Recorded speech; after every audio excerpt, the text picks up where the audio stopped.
Good afternoon, everybody. My name is Firestar. I'm joined here with... I'm Makoto Fox. What's up, everybody? And we are here live with Ultimate Montreal Airdashers 2026 Top 8 for Under Night in Birth 2. Yes, a great weekend. I know apparently this is the biggest tournament, well, or tied for the biggest tournament? No, I think Tokon's higher. I think it is like the biggest ever Canadian Uni 2 tournament. Yes, which is very surprising considering that, like, usually over the years, you know, they've had a good turnout for Under Night, but, like, this is, like, everybody else showing up, a lot of Americans. Yeah. A lot of Americans showed up for this tournament. They kind of invaded, yeah. A little bit. I would say as well, I think Canada's kind of a big backbone of the Under Night scene and has been for a long time. They have some of the probably most oldest players. Like you look at Suika, who's been playing before I knew what Under Night even was, long before I knew what Under Night was. And I think the scene itself is very important to Under Night culturally, especially in its place within the FGC. A lot of the players in Canada are so iconic and very beloved.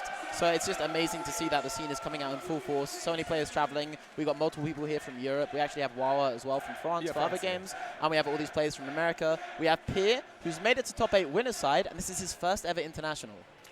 Well, part of me is just like, Canada's right there from America, but like, right? I don't think they want to be said as the same country, right? Exactly, yes. There's a very distinct separation between the United States and Canada. See, we're guests in their country right now, so let's not upset them too much.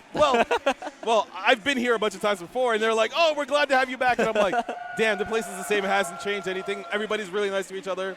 If you're like, man, this tournament looks really fun, the people look really cool to hang out with, you should come here if you can. It's very nice. 100%. I can't recommend this more. The venue is incredible. We are in the Cathedral of Under Night right now, with over 100 people that have been through this bracket. But of course, we are now in top 8, the last remaining 8 players. Should we walk our audience through who's made it here?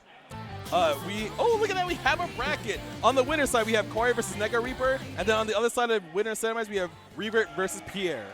And then going down to the loser's side, we have, of course, fan favorite Twang going up against Joe Guri Cap, two very iconic members of the uni scene. On the other side of losers, we have Rakir, of course, previous EVO finalist, although at one point he did nearly gamble away his medal. And we also have Boltstruck going up against Rakir. I mean, he said if you could you could top 8 with Enkidu, yeah. And I'm surprised that Defi did not just take it from him. I guess Defi was just like, you know what? I'll be nice to you. You're kind of saying a lot. Just winners finals doesn't really count. Right, like. You know? But like the whole run has to be with Enkidu, but that's not the idea. The idea is some of you might not have seen Rakir for like a little bit, but he's still very strong. He still works out. He still goes to the gym, you know, that whole meme. But no, go ahead. No, say the other thing about Rakir as well, it's not just Enkidu anymore. Of course, he does have the Londrekia as well. So it's a really decent pool of characters. I think both characters function in kind of opposite ways almost. Of course, the Lond is arguably a little bit stronger too. Yeah. But it basically rounds him out as a player a lot more. Probably one of the main reasons he's made it all the way this far into this top 8. Yes. But on top of that, something else that's unique about this top 8 is the seeding. Yes. The lowest seed in top 8 is seed 10. So for the most part, things have gone almost exactly as planned with 1 or 2 upsets. Twang, 10th seed, making it in, getting a big upset in his last losers round against Manil. I know a lot of people are like, Manil, no, you're supposed to make it. You're supposed to be the macabre savior that we need. But unfortunately, they fell in the bracket a little bit earlier than they probably would have liked. But still, it means that the strength of Uni as of right now, even in this bracket size, a lot of people are probably not expecting. It's still really good. Just like how you're seeing Nega Reaper, top 8 placer at Evolution this year for this game. And then Corey getting, I believe, 2nd at Frosty Faustins earlier this year. Yeah, 2nd at Frosty's, 5th at Combo Breaker, 1st at Perfect Storm, which is a Canadian regional, and 1st at the other Canadian regional, Frostfire. And on top of this very big, very decorated trophy cabinet, Corey is your defending UMAD champion as well. Taking it over Revert last year, who is sitting on the other side of winners too. That was a very close set. I do remember watching that and being like, damn, when did Corey get this good? And then from there, he just like started propelling himself to be like one of the best players in North America as a whole. Yeah, doing it with Byakuya as well. Probably the most infamous character to sit in Under Night, I think. It's really weird because like people are just like, oh, Under Night doesn't really have set play, you know? But then it's like, character kind of does have that to some form. I know this is a button check. This should be 100%. This is not a button check. They did it a minute ago. Yeah, he's playing Ori. He's been playing Ori the whole tournament. Oh wait, no. Okay. Wait. No, this is real. Yeah, this is real. Okay, we're going straight into this first game of top 8 on the winner's side. It's Corey with the Ori. He's been playing the Corey 8 all tournament so far, but he is getting thrown to start this round off. Oh no, the Nega Reaper strike throws real help. Hey, Saruki's the character's perfectly built for it, but Corey responds with a back throw into the corner, and now he's got some strong position. There's a raw chain shift to get some meter. Does not, ooh, he wins the cycle again. Very nice. Nega Reaper's control of the grid cycle over the last couple of months has been really good as of late. Yeah, and we're seeing already some of the big strengths of Saruki, the ability to jump over a lot of flip buttons coming out, scores Nega Reaper a massive counter hit. Pushed all the way to the corner, a lot of damage thanks to having Warple. There's a reversal DP from Corey. Yeah, something he doesn't get to do in his main character, unfortunately. Hey, more strike throw coming back from him. Thanatos goes off late. Nega Reaper wasn't sure whether he should move, but the big jump 2C, gonna get a full confirm. If he gets, actually I don't know if this kills, but he might try to go for it anyway. Yeah, he wants to go for it because Corey does have the cycle there, and he is gonna spend to guarantee the first round. So now Corey with 200 meter, probably gonna force his way in with dash C and then kind of keep pressure, but Nega Reaper doing dash B. He gets kind of hit staggered by Airdashers of 2A. And now Corey starts to get under pressure once again. He's likely to spend for meter here, get a stronger knockdown as the grid cycle goes his way. Oh, the Saruki 2C retracts his hurt box a little bit and then kind of extends all the way forward. So you have to be really cautious when you walk back versus him. So far, Nega Reaper's Abare has been incredibly consistent as well. He's winning so many situations on defense. Back to full screen, concentrating to win the cycle. Corey gets it. Yeah, just barely edges him out. Ooh. Yeah, I was going to say, you can see Corey waiting to try to get into position to swing on Nega Reaper, but Nega Reaper's just like, I'm just going to assault over this and just take my turn back. Yeah, this is the third correct guess against flip buttons from Nega Reaper as well now. He has a lot of momentum. Oh, empty low. Very slow stagger. But it does have scaling, but it's okay. Corey still has the corner. Yeah, keeps the advantage with that tech and finds a massive opening. Corey is in a position to try and take the round. If the cycle is coming up, if he wants to spend, he could secure it. Ooh, this is going to be very close because there is double EX scaling here. Yep. Takes a small knockdown. Oh, no! And walking back. Yeah, speaking of the Abare you were talking about earlier, Nega Reaper just presses 2C, uses all his meter for the IWEX, and takes game number 1. And that's going to be the can opener for our top 8 here. Nega Reaper looking very, very confident. He's nodding, he's smiling, he's happy. He's really focusing. He's just like, I'm not going to have people call me just random or a masher or whatever. Most of the stuff he does, he has purpose. Sometimes he's throwing a wrench in your plans, but he has an idea of what he's trying to do versus you. Hey, if you're predictable every time, it's not going to work. Sometimes you just have to throw them out. You got to wake up 2B, that's okay. Big shield there from Corey, but unfortunately, he's going to get clipped by the counter hit. Gonna get a full confirm. Concentrates to win the cycle, but Corey with the well-timed shield wins it. Yeah, but good reaction on the yellow throw as well. Oh, it did combo? What? Oh no. Clean up back, gets a confirm afterwards. Now Corey, first cycle is going to go his way, has 100 meter on board, bound to spend it. AB Ender gets a little bit dash up pressure, and Reaper tries it with a DD, but Corey isn't having it. So he gets a big 3C starter, great damage, good corner positioning. Doesn't have to spend any extra meter, it's fine. Still holds positioning. A lot of throw techs happening in this set as well. Only in that first round we saw a lot of successful throws. Now each player is having a slightly better idea of each other's timings. You can see Corey just like choosing where to like stop mid-screen to see if Nega Reaper decides to press a button. Yeah, especially because the spacing is so powerful for Aurier. She has so many forward advancing tools. She has ways in like that as well against force function, thanks to the fact her 2A hits low. Great rounding from Corey. Only has to spend 100 meter to get that confirmed there. Gets the round. Perfect game plan to utilize against Saruki, but it is dependent on winning that grid cycle. So Corey is going to go for a throw here. Try and get one again, but Nega Reaper jumps over once more. Gonna get the forward corner push. Cycle's coming to a close. He uses stance, so he does lose some grid, so he might concentrate here. Oh, goes for the Veil of Ender and catches the 3D. That's going to be grid break for Corey. There's the Veil off back. Nobody has any cycle, but Corey will do 20% extra damage while he has Veil off going. Just 3Ds out. Very confident from Nega Reaper, and now the very big cycle comes his way. Aurier is stuck in the corner. Stance up. Fix the overhead. Baits the throw with the instant rising charge up C. And now Nega Reaper, he's going to potentially spend there a little bit, but he's unable to kill. That needs one more correct guess. And whips the throw. Rare time in Under Night. That whiff throw is punished, but a massive drop from Corey. Oh, no. I think he did not realize the scaling that was going to occur during his combo, so he kind of dialed it in instead of like accounting for it. Amazing shield there from Corey, but unfortunately, he's going to catch a big whiff punish. Going to hold his full confirm, down towards the corner. Stagger pressure, we're looking for a shield, doesn't see it. Oh, what an air-to-air from Corey. Very confident in delaying that JA as well. Catches Nega Reaper's timing. Back towards the corner. Charge rest to keep him there. Oof. Plus, oh, the immediate mash from the stance up. Very nice. Yeah, very beautiful read there from Corey. He's looking very confident right now. He does have 200 meters, so he has a wealth of focus enemy to choose from here. Fade away, tries the beta reversal, doesn't see anything. There it is. Yeah, he didn't see anything, but it was just over the horizon. Comes into view, and Corey takes a 1-1 in our first winners match. That was very decisive. Choosing to walk up and down back versus Reaper like that, because it shows the confidence that you know he's going to do something that's not him holding up forward or rolling. Yeah, but Reaper finally finds a good timing for that DC, catches himself a massive Divine Thrust. Oh no! Oh no! Anti-Ed with a 5A, we're playing Melty Blood now.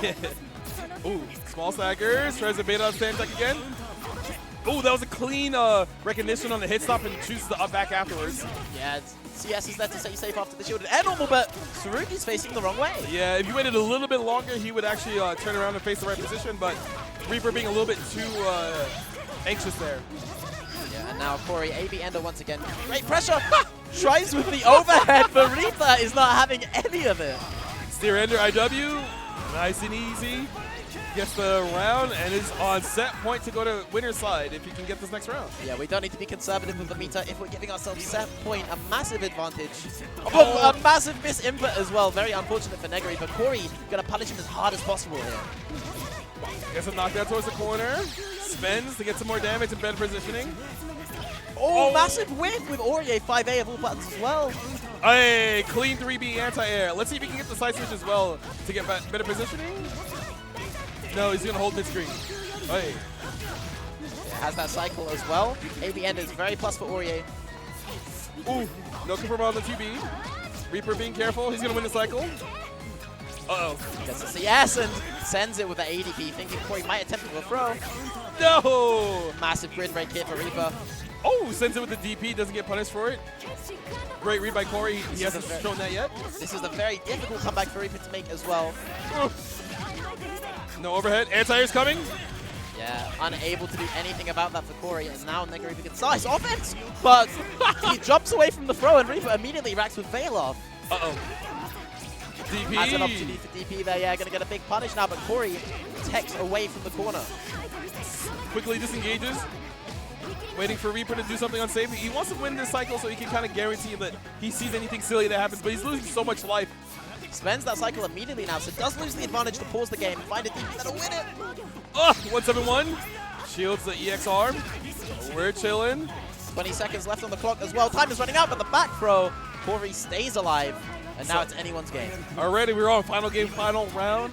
Corey has 200 meters, so he can kind of force his turn pretty hard if he chooses to do so, but he'll try to conserve meter for a clean hit like that. Drops the combo, though. Yeah, it is a very hard anti-air confirm to do as well, but he catches a massive 2C, drops again. Not the situation Corey wants to be in, and now he's blocking it against Tsurugi, and you can only do that for so long. Oh, blocks the overhead reset again. DP's coming through. There we go. Very nice option there, but the Aokizemi off that DP not too strong for Aurier, and Reaper finds a way back in immediately. Reaper most likely is going to spend meter, maybe concentrate after the win this cycle. Let's see if he gets it. Yes, he does. With only a few frames of concentrate as well. And this is a massive anti-air catch. Reaper consistently throughout the set has found Corey taking to the skies, and each time he's shutting him down. Oh, there's a big reversal chain shift. No, Reaper decides to do wake up 2A. He gets it confirmed. No, he does not. Yeah, just a few frames away from being able to pick that up there, and now Corey with a little bit of HP finds some momentum. Guard Frost keeps him away from those plus frames. You got to be a little bit careful if you're Corey. Yeah, you don't want to just do fully charged thrust into the corner. And now Reaper has cycle. Yeah, just barely steals it away. Has so many ways of getting in now. He's going to take advantage of it. CS for the plus frames for one more grid thrust. Very risky too from Corey. So Reaper, he still has another 100 meter to let rip. Oh, tech set throw. Oh! I cannot believe he already gambled DP there. Last chance coming up. Going to get away from the stance.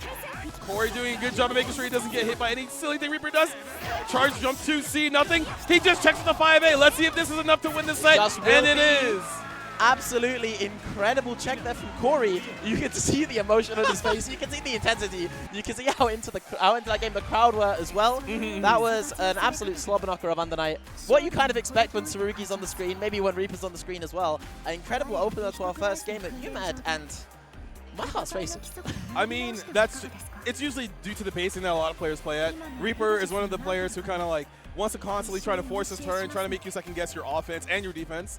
And finding a player like him, you know, a lot of people have said like, oh, he just kind of mashes, but there's a lot of nuances to the way he plays because if all he does is mash, then why don't you just bait all his reversals? You know what he's going to do, but it's harder to predict a type of player like that. It's definitely baiting reversals is something that's based on momentum a lot as well. Like, you want to meaty almost every time you get a knockdown. You don't want to ever relent on pressure. And when Nega Reaper is getting these life leads, he's getting these advantages. His reversals, they're going to land so much more because you know that you need to get something going. You're going to let it slip. You're going to think, I don't want to bait here right now. If I lose this round, that's set point. It, yeah. But on top of that as well, I think pressure-wise, there was a lot of interesting concepts defensively from Corey. There was a lot of high-level options in dealing with that BC as well. Intelligent uses of CS, like Divine Frost CS to do the 5A too. But on top of that, there was a lot of jump outs. Yes. And Reaper was just able to catch those maybe a little bit too much throughout the set. I think that's the thing that made it most hairy. But he was constantly looking for ways to fuzzy jump out of situations, avoiding those throws.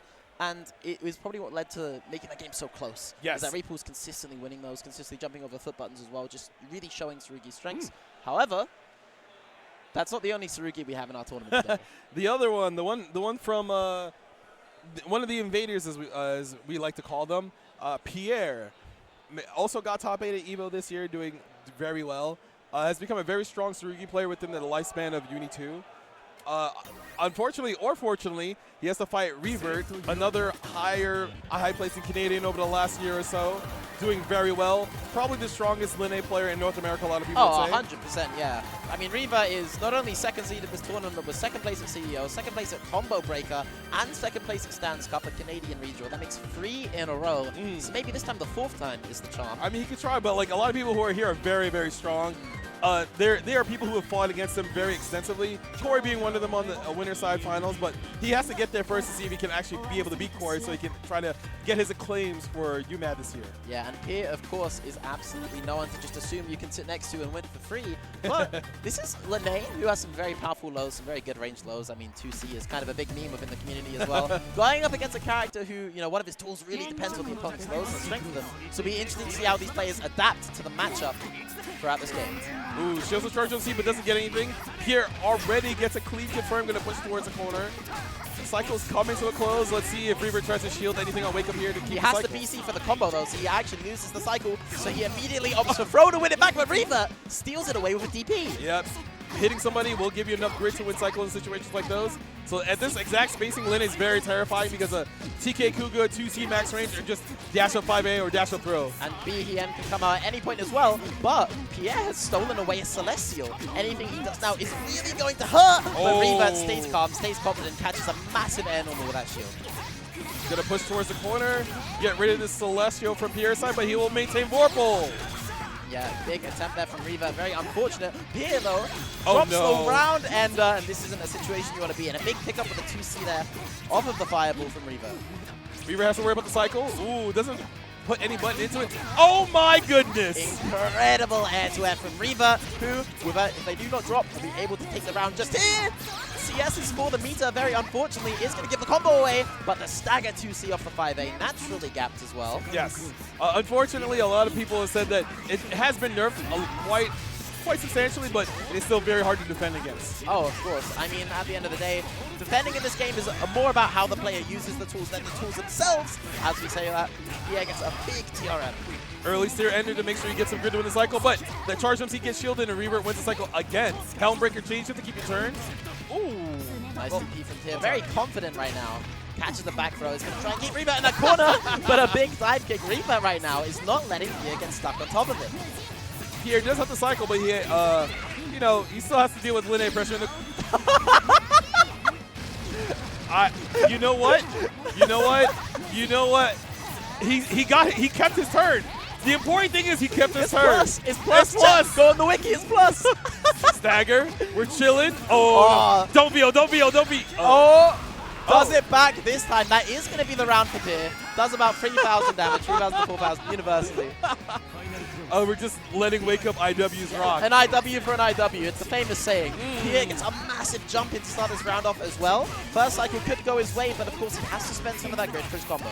Oh, 6's beat catches and he sort of walk back or up back from Revert. Gonna hold another confirm, gonna lose the cycle as well.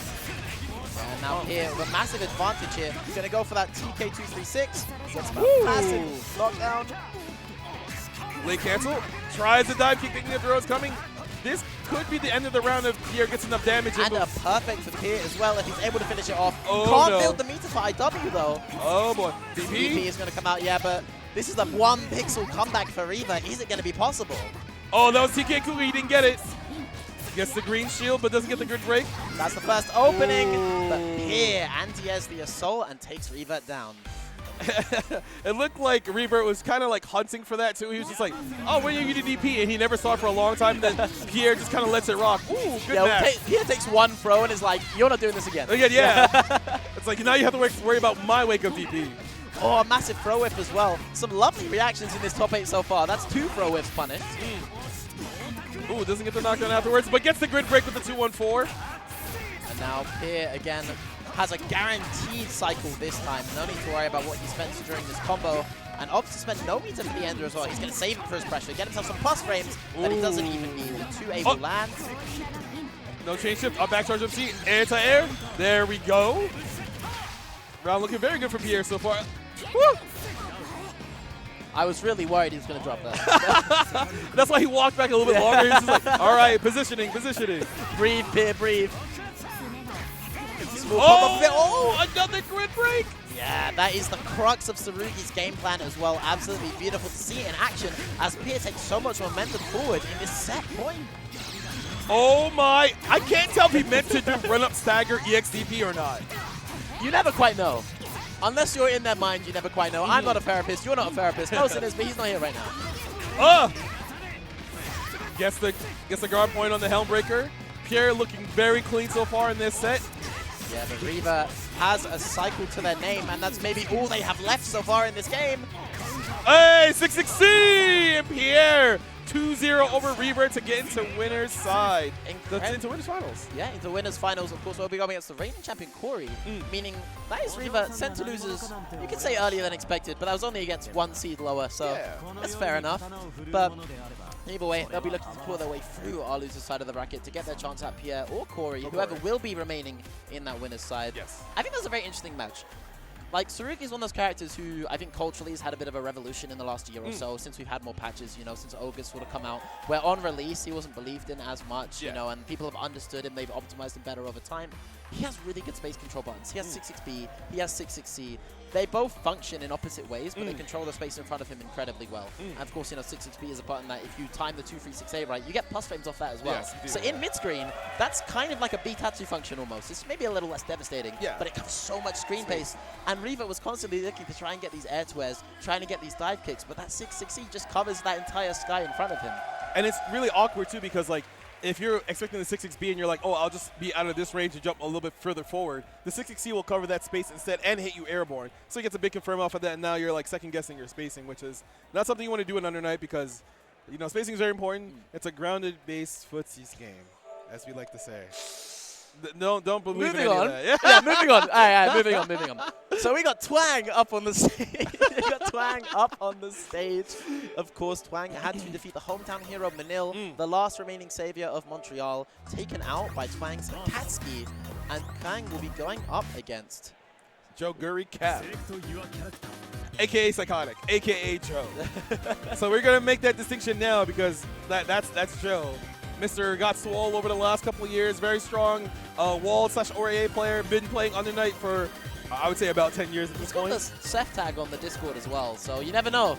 You never Seth know. Tag? Yeah, on the Discord, you never know. That could just be like a net play thing he does for people online sometimes. You'll never know. You'll never know until it happens. But we do have the Vancouver, Canada versus the Texas here as well. Twang, of course, last year with 4 top 8s, this year only with 2, Texas Showdown, and now, of course, UMAD and Joguri Cap with, actually, in his Uni 2 head-to-head with Twang, an elimination from EVO, the first EVO for Uni 2, taken out in 33rd place. I mean, that was the first year that we had the game at EVO. Everyone's kind of like learning the game. It was also one of the earlier versions of the game where we're just like, we're not sure like how this frame data works, how this character works in the long run. People are more practiced now as of like the last 2 years, 3 years. Yeah, the meta is a lot more defined now. Like, we understand 3D a lot better, we understand Celestial better. People have a much better idea of sequencing based around Celestial and Grid as well. We saw that in the peer game, right? Yeah. His sequencing based around using BC and combos, drain my Grid. On this wake-up situation, I want to go for throw, because that will let me win that cycle back again. So there's a lot of different layers that are introduced to the game now, and it's going to be these two same players rematching again in a very different tournament. One that probably matters just a little bit more, you know, it is the home country. Yeah. And of course, they'll be battling out in the loser side, so there is no room for error. So Joguri Cap decided to go with Waldstein. Waldstein, a character a lot of people kind of underrate because he has poor movement. However, he has some of the longest reaching normals in the game, and he has the fastest move in the game with that move, the 368. 3 whole frames for the 368. Incredible move, but Akatsuki, he's got a very famous axe kick, and he's going to show you it. Ooh, Joe tried to throw on defense on wake up there. Twang called out with the dash of 2A. Yes, full combo hit from Twang. Akatsuki is a very hard-hitting character, so it's not very often you can see him do 3,000 damage. Ooh, shield into the immediate throwback into the corner. Waited for Twang to use the CS. He was right.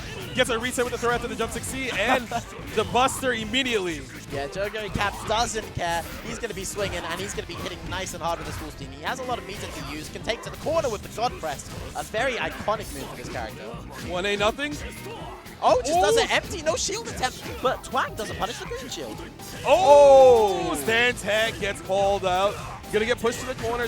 Should get one more sequence before this round is over. Decides to hold on to every resource he has. Has the CS available too. We can see that Beatatsu come out, but Twang doesn't need it. Dashes up with the throw, 10% extra damage, and that's gonna be enough. Both players have almost 200 meters, just about. Twang uses some spend. Get the full confirm from Joe. Doesn't get the side switch, but still in a good position. Oy. Yeah, it's a big drop, but as a result, he gets more damage than he would have otherwise. Oh, clean stagger. Doesn't get the confirm after. Trying to hold his position to make sure Twang can't move freely. Overhead block. Yeah, keeps it simple with the staggers. Spends meter to get some cross range out as well, but this cycle is slipping away, and he's feeding the Akatsuki Celestial. Big axe hit counter hit is going to open things up for Twang now as well. Has 100 meter to spend if he wants, but he doesn't need it for the corner carry. Akatsuki's dash has incredible distance.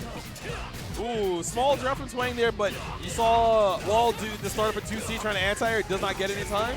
Yeah, now builds a little bit of resources back, but Joguri Cap finds his way out of the corner. Ooh, nice confirm. That looked like it wasn't going to have enough time afterwards, but I think the counter hit helped it out a lot there. Yeah, it gives him a little bit of extra hit stun, and now with that throw takes him +8. Ooh, you gotta be a little bit careful. No. The back tag actually lost some grid, and he lost the cycle off that, but Joe just kind of smashes the Earthquake special move, gets it confirmed. Massive drop there.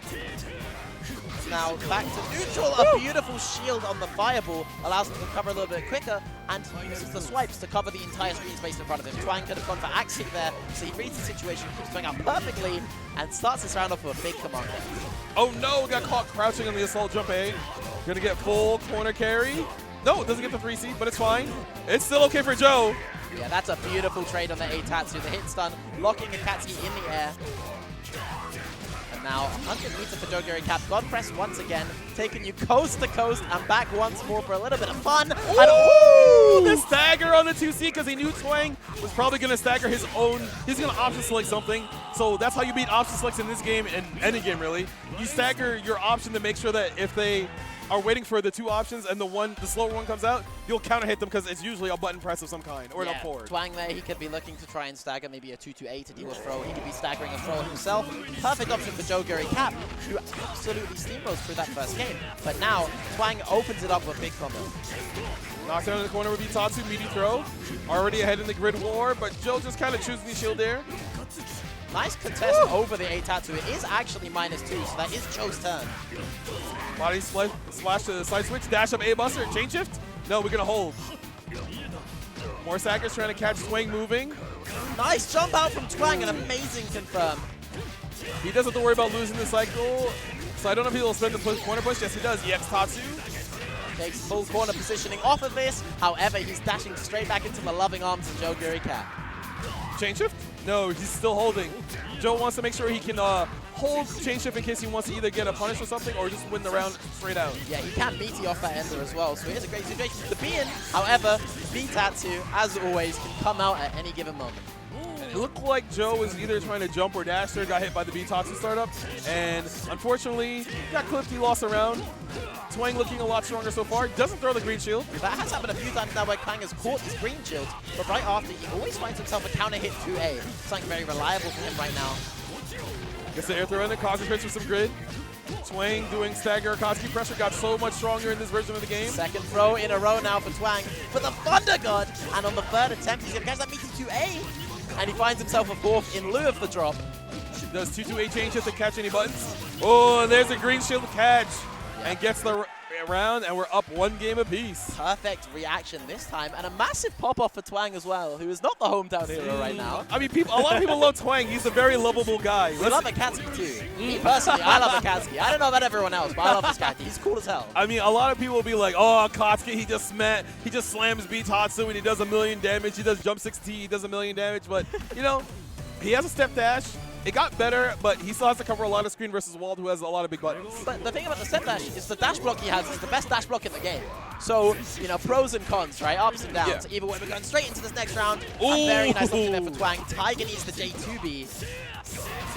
Gonna push all the way to the corner. Looking to win the cycle. No, Joe gets a shield, wins the cycle, waits a little bit to see if Twang tries to shield back.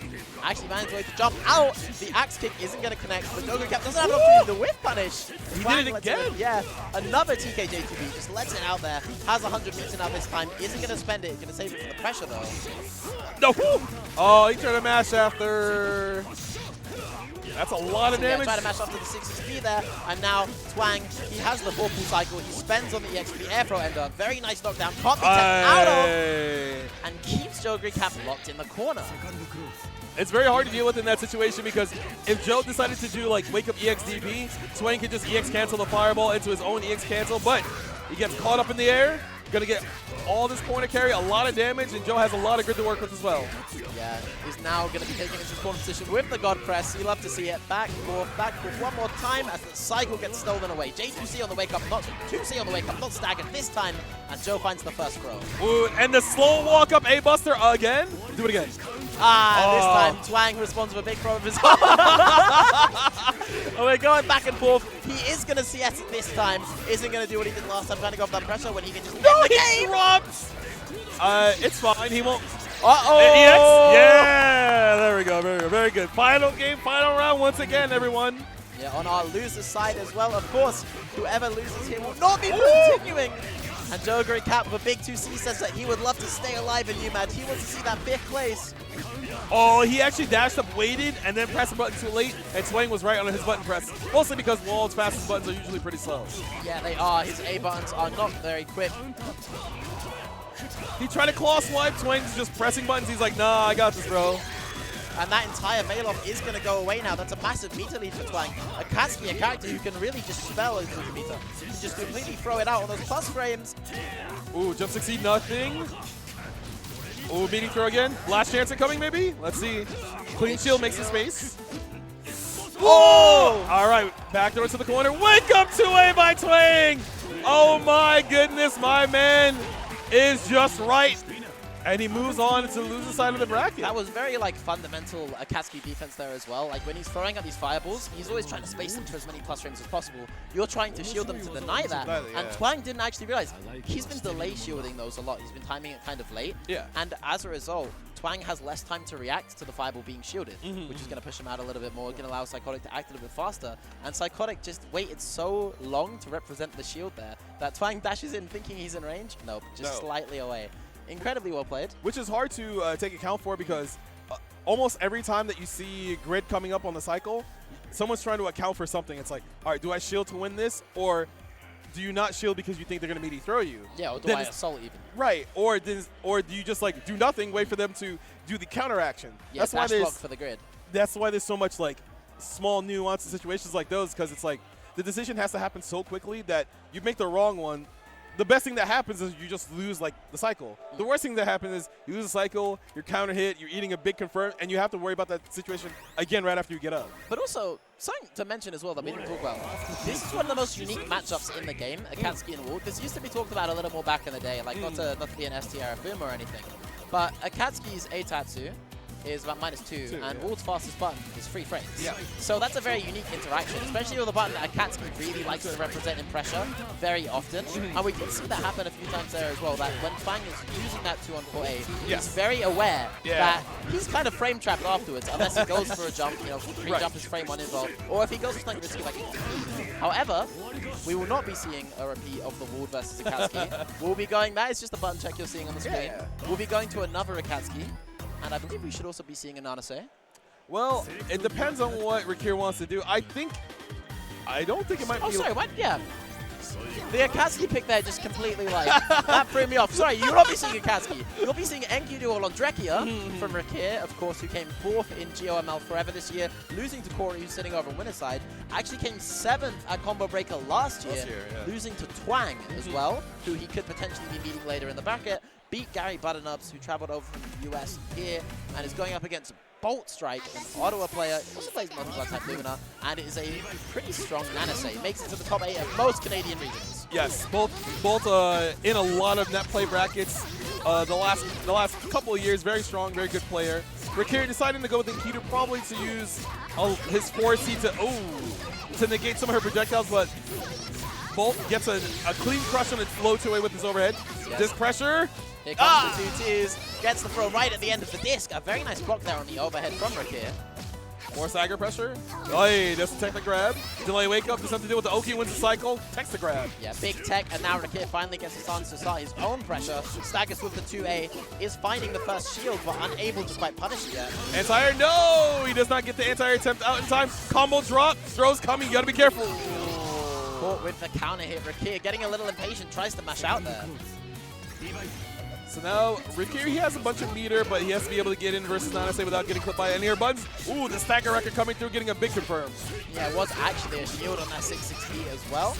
They unfortunately timed there for Bolt Struck, and now Rakir gets an opportunity to start his pressure off. A very good shield on that 5C though, and he isn't able to cancel into a normal afterwards, so Rakir is able to punish by hitting him during the special cancel. Ooh, and once again, his 2A is getting the low crush by the dash B.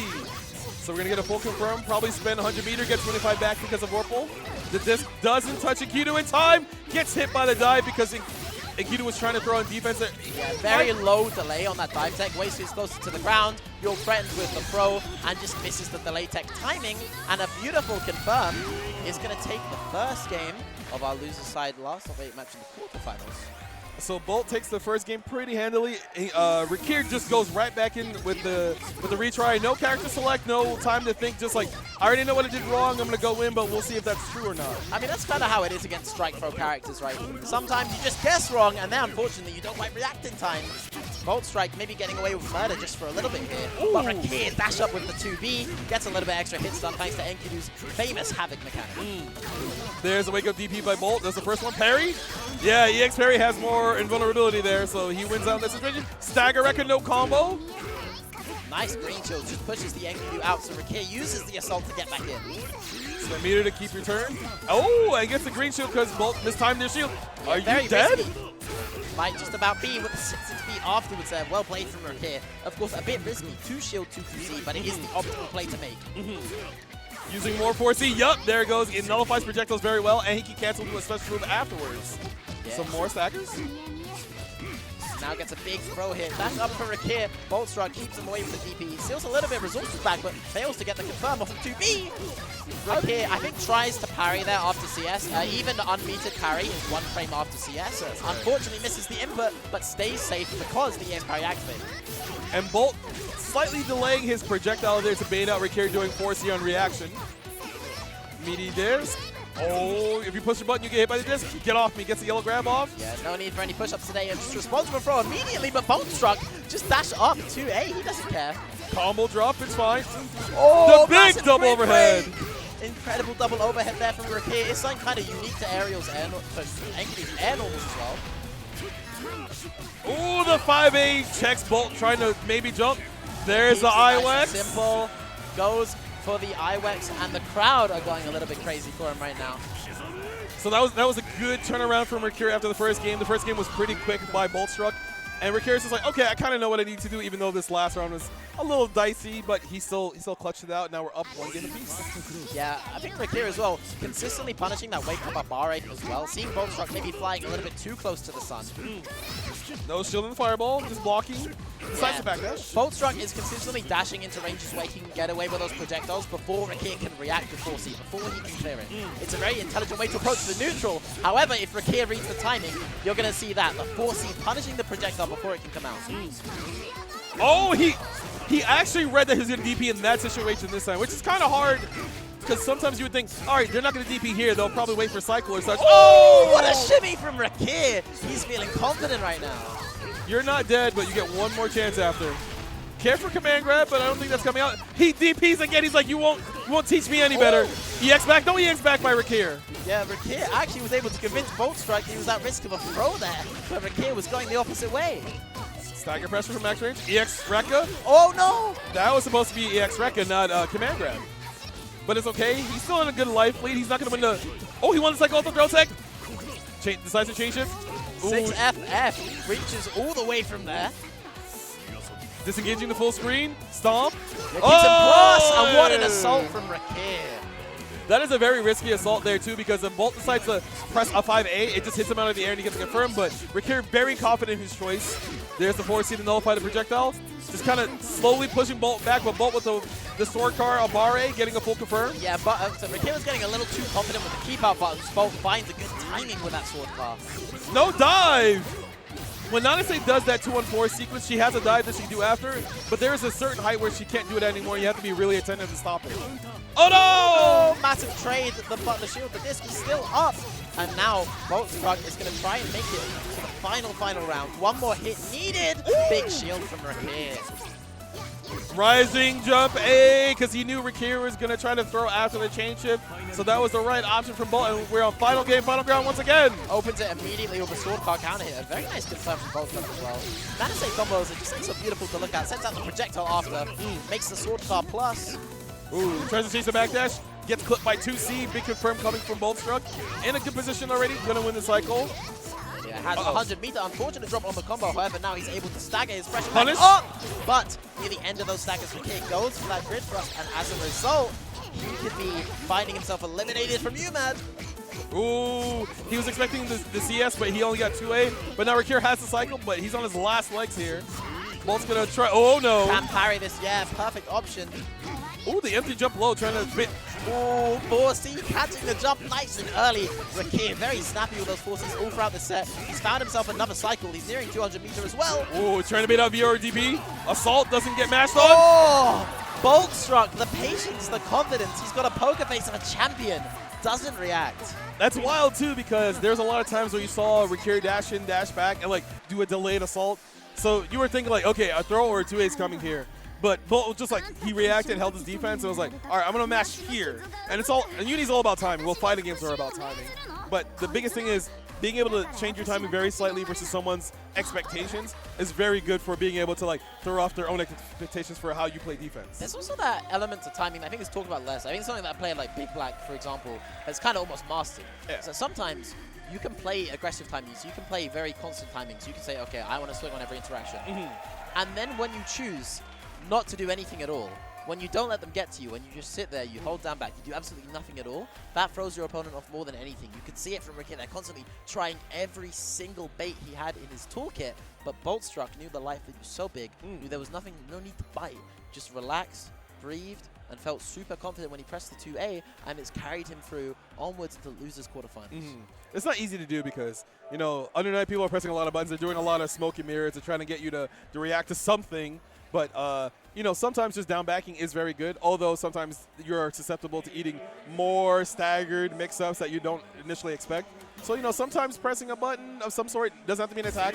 Can be just holding up, rolling, or maybe just like dash block throw. That's also very strong as well. I mean, traditionally in Uni, I think the best like sort of Abare option was considered just dash blocking forward out of pressure, gaining that little bit of grid. When you're in the corner, dash blocking out also gives you some space to walk back, so you can start playing spacings again. You can play a little more neutral. But, you know, you're going to have to press eventually. Yeah. But once in a blue moon, the sun shines on you nicely. You can breathe a little, you know, you can smell the flowers. You're just However, like, oh, I can do whatever I want. I think these next two players, I don't think either of them want to smell the flowers. Me personally, we got Reaver and Twang going to be fighting out on the loser side, of course. You know, a very historical matchup as well. I think the Akatsuki versus the Lene, pretty commonly seen and very intense, very quick. Well, the thing is also these two players, Twang is kind of known of a serial option selector, constantly trying to do dash block 2A, dash block, Tatsu dash block throw. Ooh. And constantly swings out those Abare options as well, a massive parry, of course. Akatsuki, the Abare king of Under Night. Oh my god, he got that throw? Timing, yeah. Oh no, he's activated the strike throw. Yeah, Twang has activated his defense. However, it's not going to be enough to outrange Lene's buttons. Looking forward towards the corner. Concentrate to win the cycle. Very nice from Revert. Steals the first cycle away and steals a massive punish there with the Tiger Kuga. Incredibly potent tool for Lene. Feels the option select super well. And this time, he's not using his IW for plus frames. Hell! Oh! Helmbreaker is air unblockable and air unshieldable, so if you try to jump versus that, you will kind of get smoked for it. So Reaver with the right read doesn't get the full combo, but he's still a good life, life positioning as of right now. Oh my god! Reaver's Abare is completely on point. The keep out has denied Twang from getting in time and time again as Reaver starts to build away. Perfect. Oh my, that stagger throw gets a counter hit. Another one, three in a row. Twang is taking him, but is able to CS. Yeah, has enough time to react. Gets the Tiger J2B. Twang doesn't have a lot of health to try and win this game away, but he has all the meter for plus. That hits a nice parry from Twang. Keeps himself safe. Blocks the low, keeps his turn.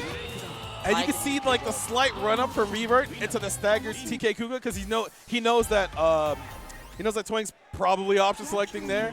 So he's like, if I do this, it'll expose the option select, so it'll be fine. Yeah, TK Kuga is an incredibly potent option selecting crush as well in this game. Probably Lene's biggest strength, to be honest. Ooh, doesn't fall for the Mujin frame trap. Decides to hit the grab. Oh, jumps over with the dive kick. Is just able to recover in time, not to catch a punish. And finally, the stagger pressure gets to Twang. Although he has a big cycle that he can choose to use on this defense. 2A stagger pressure, no CS from Twang. He's just holding down back, waiting for his turn. There he goes. TK Kuga cut plus as well, and incredibly strong. You can use the other variations like EX to space your opponent out of the air. Helmbreaker doesn't flinch. Oh no! We take those, doesn't get punished for 2C whiffs for the first time in its existence. It's not that big. It's not that big. Listen, I gotta push agendas, okay? All right, fair. But Reaver looking very strong, kind of more characteristic, but what we'd be seeing already. But Twang, it's kind of getting stopped in his tracks. Yeah, the momentum right now from Reaver is absolutely everything. Constantly winning these spacing battles, and this is going to be a massive punish. Is able to shield his way. He takes every last block of grid away from Twang, and this leaves Reaver with a lot of momentum. Ooh, the second into it is a low. There's the 5-8 to check the dash up throw from Revert. Twang going to try to side switch. Yeah, and now he's actually going to be catching a dropped combo. Not the situation he wants to be in. Reaver is going to spend that meter for pressure. Twang narrowly getting away. Ooh, more staggers. Revert's choosing his shield. He has to be a little bit careful because it feels like Twang is kind of hunting for some sort of, well, not dash up throw, but like a big counter hit of some sort. Yeah, I mean, he's going to need one if he wants to find a way back into this set. Oh, he just gets checked by the immediate 2-way from Revert. He's going to get pushed into the corner. Now, Reaver able to play the spacing, gets the first throw, is maybe going to look for a second, tries to catch a TRM, actually goes a little over, under, and all around, and is going to take this with an IW, sending Twang back home to America. Reluctant handshake, reluctant handshake. Oh my goodness. And being able to see the dash 2A get crushed by the TK Google shows how strong Lene is as a character, because the ability to do it as low to the ground as possible exposes things that don't hit high enough in some situations, because it was buffed either 2 batches ago or a patch ago where TK Kuga does crush a lot of lows in some situations. So Reaver understood the assignment, and he was just like, this guy's just going to do dash up 2A or dash up throw. I was going to do TK Kuga, I'm going to win. And he was right. It's really funny to me as well how kind of throughout like Uni 2's lifespan, let's say go back to the first year of Uni 2, a lot of the names, you know, you look at Nephros from my region as well, they really like doing that smart state ender to space out grounded Akuga, which is +5 when you do that space. It's really strong, really potent. And as the game's gone on, as we understand Uni 2 better, as we understand defense better, we just dash up TK Akuga. That's a lot of the nuance is kind of gone. We just love doing Akuga because it's so potent. It's good. But, yeah, not only is it good, but if the player is good, it's almost harrowing to know that that threat is constantly there. And we saw that that was a game not only played with a lot of those spacings, a lot of that keep out from Reaver, you know, just those fundamental aspects, but played with that momentum, played with constantly guessing correctly. We saw how many throws Reaver was able to get away with in a row, and Uni is a game where 2 throws is a combo. Each throw can do up to about 2,000. That's a lot of damage to take. It also depends if you have a Cycle or not. If you have Cycle, if you have regular Vorpal, it'll do 10% more. If you have Celestial, it'll do 20% more. And also if you shield and you get thrown, you get the immediate 10% debuff damage, and you're just like, wait, that was so much damage already. And it kind of starts compounding on itself. You choose not to shield more, but you're not pressing any other buttons. You're just trying to take a throw. You become more susceptible to a lot more offensive options. So Uni is a game of just like cycling what you want to do constantly. It's a fighting game, yes, but Uni is very unique in that sense of trying to win the main mechanic as a Vorpal. Yeah, of course. And going into this next match, of course, Vorpal will be very relevant. We have Tsurugi on the screen, who is reliant on his force function on the side of Nega Reaper against Boltstruck's Nanase, though, who is able to find the first opening in this game. However, the Cycle is not looking to swing his way. He might go for a throw here. There you go! But Nega Reaper reads it immediately, keeps the Cycle. It's almost like you watched this game. That's crazy. I love it. I have to say, I absolutely love Under Night. And right now, I feel like Nega Reaper loves this game too. Look how happy he plays. Look how aggressive he plays. Ooh, he's trying to call out some sort of stand tech or fuzzy mash. Doesn't get the charge MC to hit on the fireball attempts. Delay wake up. Doesn't have to suffer the Oki. Decides to bail off to get space. More stagger pressure? Stagger pressure coming out from Nega Reaper. The BC comes out. Boltstruck actually has some good lows to deal with that, but he chooses to keep it simple. And with a big backdash, Nanase with quite a good backdash as well. Covers a lot of distance. Comes out quite quick. He's going to find himself some pressure. Oh, just chooses meaty throw. Doesn't think Reaper is going to do DP. There's 2 Veil-offs in 1 round. Yeah. Oh my god. Reaper wasn't going to do a DP, but Boltstruck was. Cashes out immediately. Gets a good grip of damage. 1 good throw if it's shielded. Oh! Scary. Yeah. Stance. No Didn't mash. have a CS there. Unfortunately, he's going to whiff 6-6B, and Boltstruck takes the first round. Great recognition by Bolt to know that if the sword... I love a move straight like that. Oh, he got my god! crossed! It didn't actually combo. That would have been incredible if it did, though. And Boltstruck now builds his first 100 meter in this round, but Nega Reaper keeps him off with the DP, and Boltstruck's got 1-2. We're just like, I don't respect you. I don't respect you either, man. Gonna hold this confirm. Yeah, they're from the same region. They're not going to be friends. Kill the backdash? No, not fast enough. Staggered, doesn't see a shield. Nice. Is able to get through the gap with the VO. That, I believe, is the 3rd VO for Nega Reaper so far. Reaper has Cycle, but he doesn't have a lot of HP to work with. Oh, he actually couldn't tell what Reaper tried to do there. Maybe throw, because he thought Bolt would just land with nothing, but Bolt gets game #1 in a pretty convincing fashion. It could have been a DP as well, because what happened there is Bolt actually crossed him up, so if he crosses up that DP input, Tsurugi is just going to get hit. So yeah, going back to the character select, maybe just having a little breather, you know, looking at the colors, thinking about things, and a sip of water. So now Nega Reaper, he's trying to... It looks like a lot of people have already... I don't want to say a lot, though. The 2 players he's been playing right now kind of have not figured out, but contained him to a decent degree. But Reaper will do his best to make sure it's not an easy victory for Bolt if he can't win. Yeah, he wants to break out of that containment zone, start his pressure, but unfortunately Boltstruck with the double overhead is going to reverse the situation. Cycle still goes to Reaper though, so now he has empowered defense. Great delay tech to get away from it. However, it's still active. Delay tech is not always your best friend. He thought he would be able to DP to get out of that, but the disc does not go away there in that situation, unfortunately. There's a veil off. Concentrate to win the cycle. Punish the landing? No, but get your turn back. Not enough time there to get it away, but now so many plus frames from the side of Nega Reaper. Can spend on that 2-3-6 seed.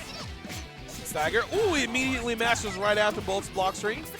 Oh, and now this time he's going to catch that throw, but unfortunately he drops the combo, turns it into a standing reset. We play a little bit of Skullgirls here. Overhead, change shift to keep his turn. More staggers. The hard chase on the back dash, but doesn't punish it, and he gets clipped after the shield from Bolt. Yeah, absolutely beautiful shield there from Boltstruck. Great defensive knowledge. He's going to try and take away this first round. Has a lot to spend if he chooses. Uh-oh. And it's a punish! This is not what you want, Boltstruck. Mega Reaper, who was a moment away from his opponent being on set point, can stay alive a little longer. I feel like Bolt he had choice paralysis between TK Fireball or just EXDP. See, this is why we CVO. Screw the meter. Yeah, we just CVO. I mean, you make a good point, yes. I would also agree with you. Throw that! No, but you got Green Shield instead. Wait, care for VO from Boltstruck. Ooh, gets hit by 2A, probably trying to fuzzy jump, doesn't get out of the corner. It's not going to be the most damaging combo in the world, but it's a situation that after that matters even more. Is going to spend and manages to catch a massive VO. Great sequencing there from Mega Reaper, who is going to take this game within only 20 seconds of this round after being moments away from defeat.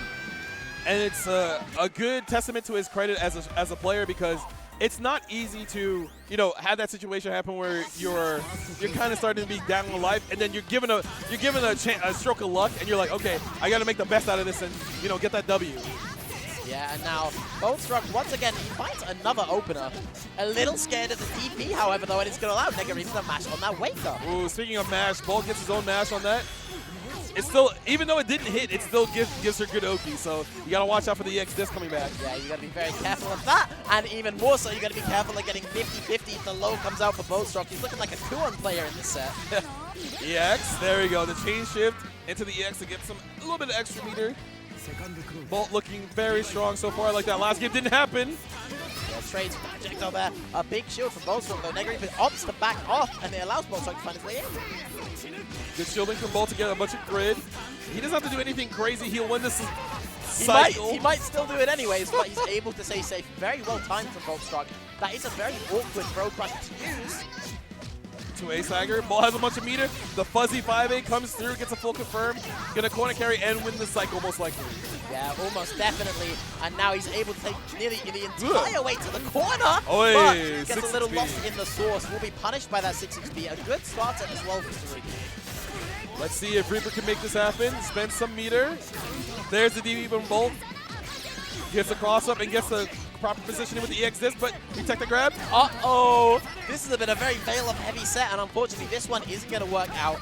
Mega Reaper now can punish with whatever he chooses, but more importantly, can get DP'd on his wake up. Oh no! He gets hit by 2C, but no combo. And this could be a massive punish with EX Arm, and now Mega Reaper is going to take it to the final round. And the continuous back and forth with these two is kind of what I expected, because I've seen them play time and time again on net play brackets, and it kind of, obviously not everything translates to offline, but you can tell how much more nuanced they are in their play. Yeah, 100%. Mega Reaper as well right now is feeding a lot of grid to Boltstruck, but it doesn't matter. The 2-8 is going to catch. Boltstruck can take a cycle, but Reaper can take some damage.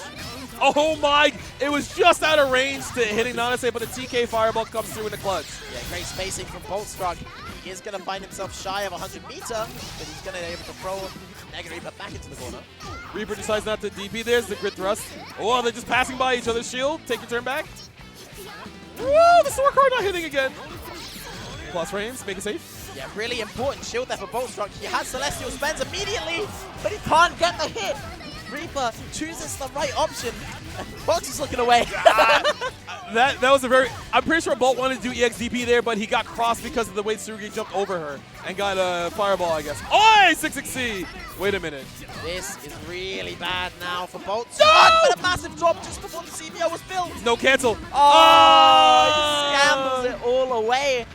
And that's the magic of a player like Reaper as well, right? We say what we want about mashing, we say what we want about DPing, but he does these DPs, he does these mashes, and because he does these DPs, these VOs, when you're in his wake up, you're like, I'm so scared. Yeah. I'm gonna block this out. And then you're trying to shimmy, and all of a sudden, he's just pressed 2C. He's pressed 2C on wake up, and you're like, why am I being comboed? Right. That's the beauty of this playstyle. And you can see it slowly seep and find its way into Boltstruck as well. I mean, he liked a good DP anyways, but that DPs, fail-offs, even gambles it all on the IWEX as well. Yeah. You know, it's something that can really change the pace of the game, can make it so active, can make it so interesting, but more importantly, can make it really fun.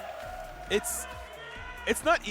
Once again, I will say playing this game at a decent level, like intermediate level, is hard because you're thinking about all the option selects. You're like, oh, I got to do this, I got to do that, and then you get to a high level, and then you're just like, I'm just gonna mash my reversal. I'm not even gonna think about it. I'm just gonna do it. And that's sometimes what you have to do when you play a fighting game, even of the caliber of Under Night. You just kind of have to do stuff sometimes. I think it's a function of how Uni works as a game. I think something that beginners to intermediates, even sometimes budding tournament players, don't always quite grasp about Uni, is that Uni isn't too much about the neutral so much as it can be the offense and the defense, especially with looping situations where pressure works.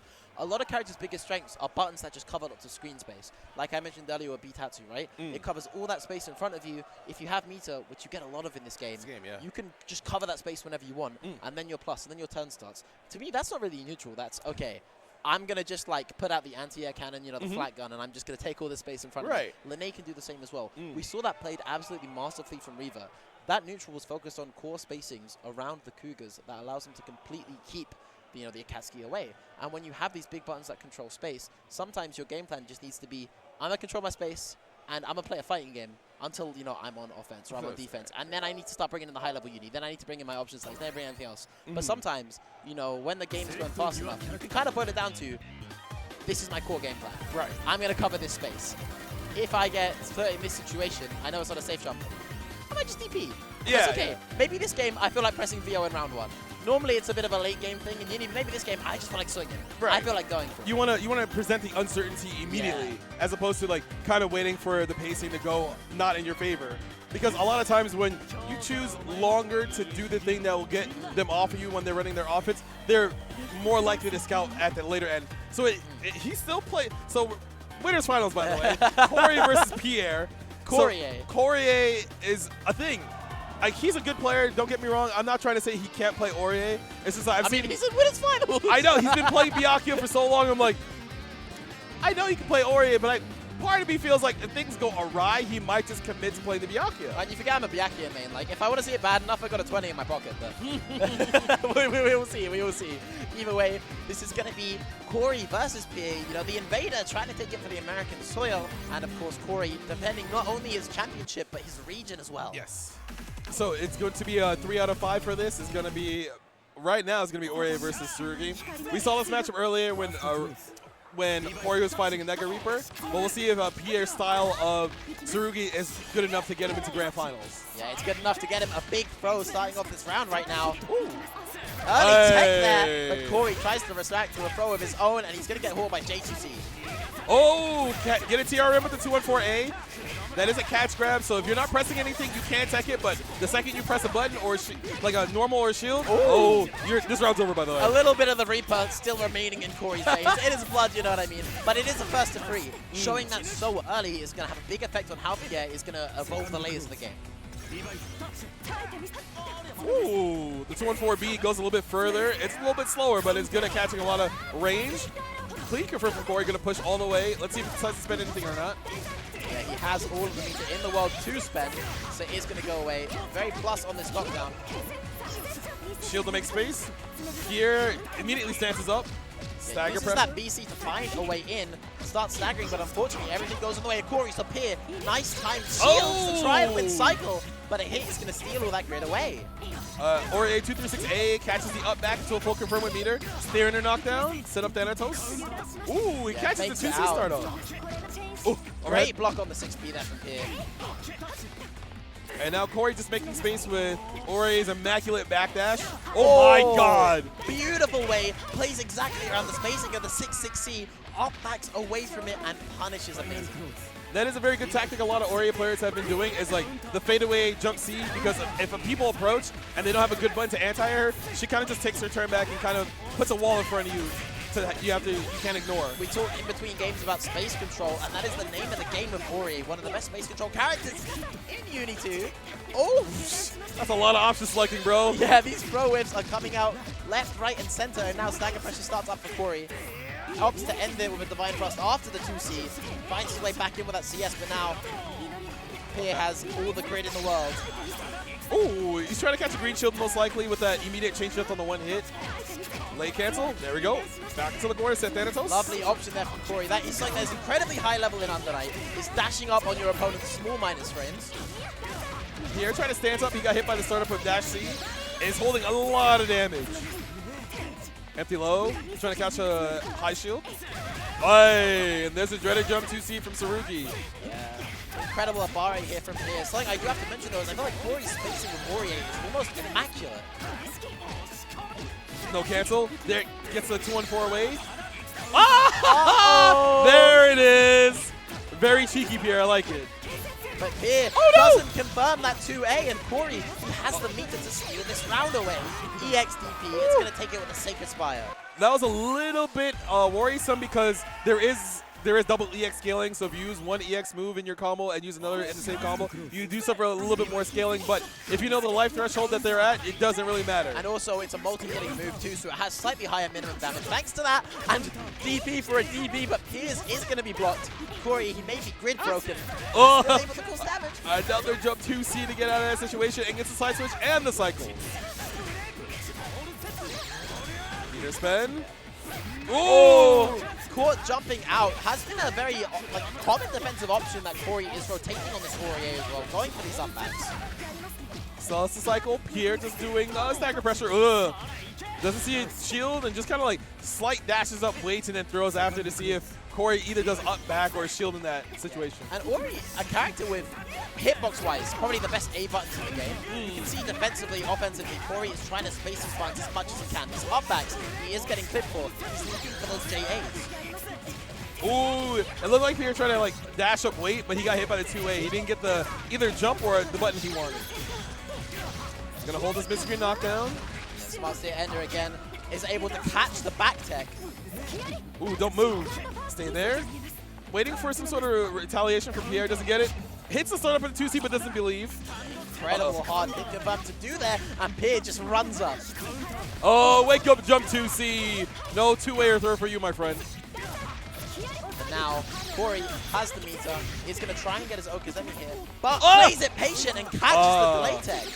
Well, EX Thanatos. Guess for the game, just goes with the 2A staggers, tries to see if Pierre jumps the gun, trying to block the 6B, but he stays patient and gets caught with the Abare instead.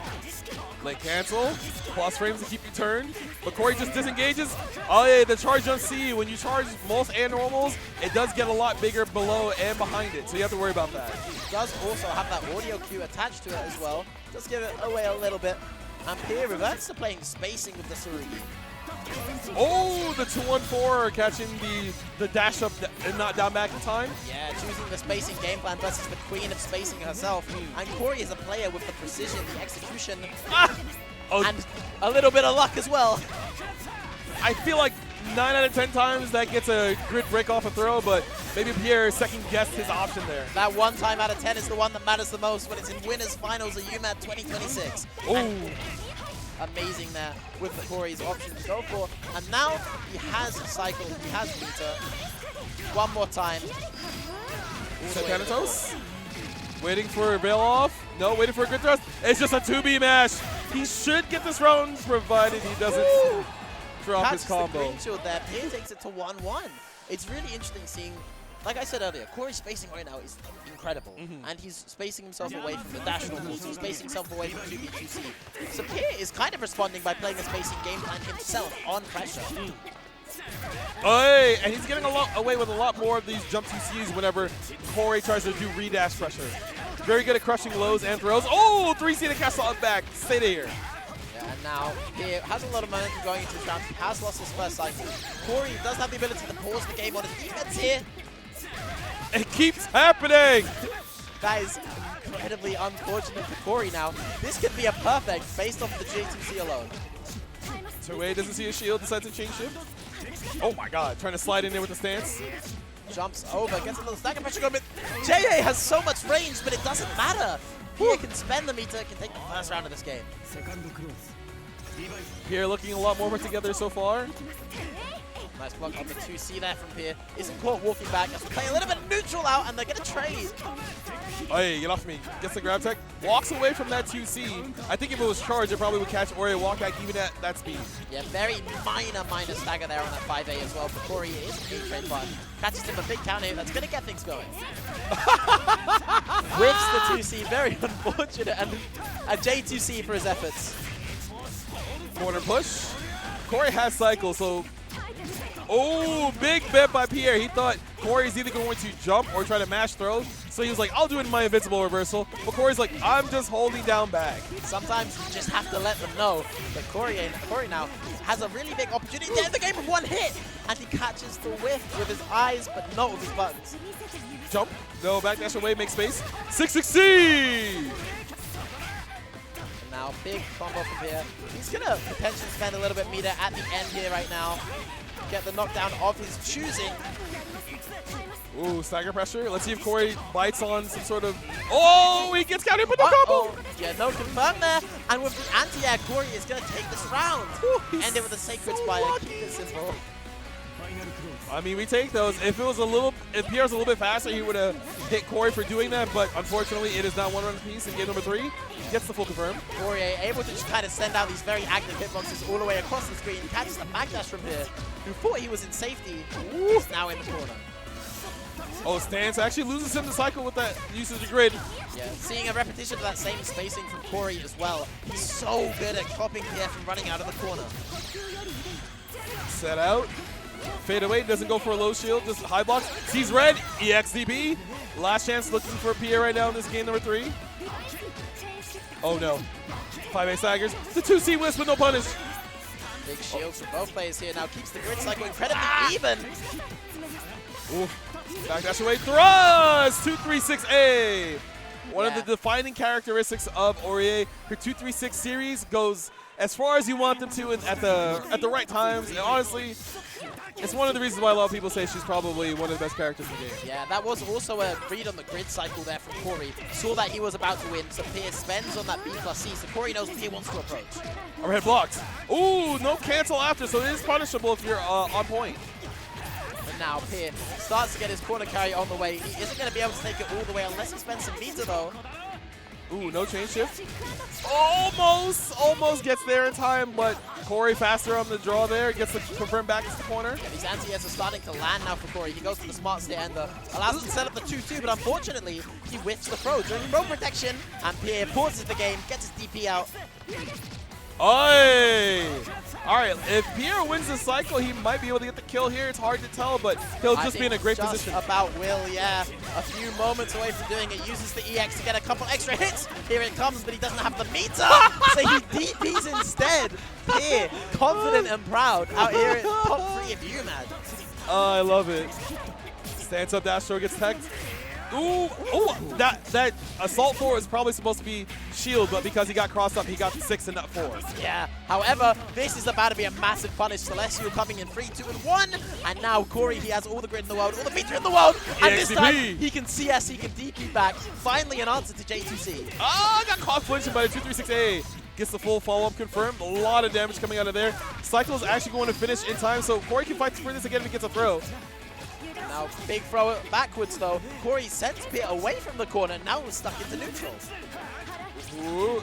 Doesn't choose the DP because he doesn't think it'll go far enough. Yeah, could have maybe tried the EXR, but instead he keeps it nice and simple. Knows he doesn't have a lot of life to work with. Ooh, Corey walking backwards, actually lost in the cycle there. Sees red. He got the new type notification, knows it's a throw, so he does jump to C to kill it. Yeah, now Pierre, he's got a lot to do. He's going to need at least 3 touches, 2-3 touches. Goes for the BOs. His meter's on a timer too, but the DP whips! And unfortunately, 6-6B, it goes under. One of the rare cases where 6B does not do its job.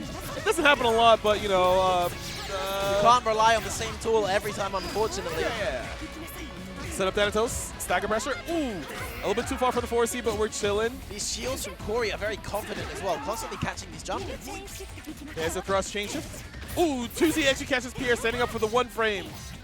And now, Corey, he's going to go for this AD ender. Sorry, he's going to spend meter instead and then go for this AD ender. And Here. now 2-2 set up. No double overhead. he wins the cycle. Corey disengages because he doesn't want to deal with that mind game there. 2C is going to get beaten out by the DP of the CS. No more grid in the game right now. J-Hay does it once more. All right, doesn't have to worry about anything. Double concentrate. Pierre wins the cycle. Oh, the charge jumps he did not activate, so he did not get the card point. And if Corey does the right routing, he should be going to Grand Finals winner's side. With the Aurier as well. I mean, I believe some may have said he couldn't have done it, but here he is, back in Grand Finals at UMAD 1 year later, with a whole new character, a whole new game plan. Well, I'm pretty sure, since he's a high-level uni player, a lot of uni players, they sometimes get bored with their main character, like, oh, my character's boring, let me explore other characters. And then sometimes they'll find either a secondary or a new main where they're like, actually, I like this character a lot better. I mean, Aurier is kind of like the topic right now as well, of course, coming off the last Arc World Tour. Jaka from Europe and Brazil, mainly Brazil, winning that entire tournament as kind of the underdog too, right? Yeah. And showing complete dominance, very confident gameplay with her. Something that I think is talked about less. I said earlier, Uni isn't always too much about neutral. However, some characters can really flip that on its head. Yes. Aurier has incredible buttons. I mentioned her A buttons. She has JA, 5A, 2A, each one strong for different reasons, but one of those reasons shared between the three is the hitbox. Aurier can throw in hitboxes across the screen forward, hitboxes in the air, hitboxes in front of her. And Corey, sometimes when he had the corner, he didn't go for pressure. Yeah. He just waited for he waited for Pier to try and 6-6B, try and 6-6C, try and BC, and stayed at those ranges where none of those can hit unless Pier goes for a dash block first. And every time Pier dash blocks, Corey can walk back. Yeah. So he played the spacing game immaculately with the Aurier, and that allowed him to control so much of the match, even when he wasn't always winning on pressure. His strike throw was losing out to TKJ2C. He was winning on spacing. He was winning neutral. And it's not easy to pick up on that right away. You're like, oh, this guy's just doing jump 2C when I'm trying to like do redash pressure of some sort. So it's like just completely disengage, don't mess with it, and you're like, I just don't need to be here. Just leave. Create the space that your character is so good at occupying once it's there, and then you kind of like make the other players second guess how they are supposed to get to you with their own, like, you know, big advancing normals like dash B, dash C. But those have maybe too much startup to contest Aurier in a lot of those situations. It's true. However, we will be going back down to the losers side of our bracket. Out in our losers semi-final now, we will be having Revert versus Nega Reaper. So these two also do still play a lot as well because, you know, it's Canada. They're gonna play your brethren a lot. So Revert, let's see if he's got his TK Kugas down pat, because I have a feeling there's gonna be a lot of smashing of certain reversals on certain wake ups, but we'll see what they are. I'm sure we'll see a DP or two, maybe even a veil off if we're lucky, and we go straight into this game. Ooh. Take your turn back right away. Oh, gets caught by 2C. Yeah, caught standing up. First throw comes out for Reva. I'm sure it'll be one of many as he makes his way towards the cycle. Ooh, a very well-timed shield steals it back for Reva, though. But the TK dive kick coming out from Reva, he's like, I know you're going to do dash up 2A or dash up throw, and that beats both. Too far? Yeah. Too far away to go for anything. Doesn't have 100 meter for EX arm, but he slides his way back into the corner. Steer Ender actually got him enough grid to win that cycle with a short enough combo. Oh my god, we're forcing her turn super hard. Massive plus frames, rolls under, and here comes the first VO. But a DP straight back from Reva, and Reva once again using his mind control. I mean, well, he's going to eat like 6K here almost. Like, it's going to be like 5.8 or something. The Exterminator. Ow, ow. No green shield. Reaper has good control over this round because he still has the cycle. Decides to use it off the overhead. Stagger pressure. And now slowly heading towards the Celestial here for Reva. Just shy of getting it, but either way, this combo is really going to hurt. Drops it for the Okazemi, tries to get the last hit needed to win the round. Actually catches those green shields, but not confident enough to punish. Goes low, chain shift to stay safe. Stagger pressure. Oh, the stagger was long enough for Reaper to think he could press a button. Doesn't get it, gets counter hit. And Reaver takes the first round and gives him a 1. Yeah, Reaver recognizing so many of those green shields coming out, eventually just commits to the stagger pressure. 60T. Yeah, able to jump over here for Reaper now. He does have 100 meter as well, so he's going to get a very nice situation at the end of this combo. He did that full jump to bait out Linne DP, because Linne DP does not cover that direct space behind her like that.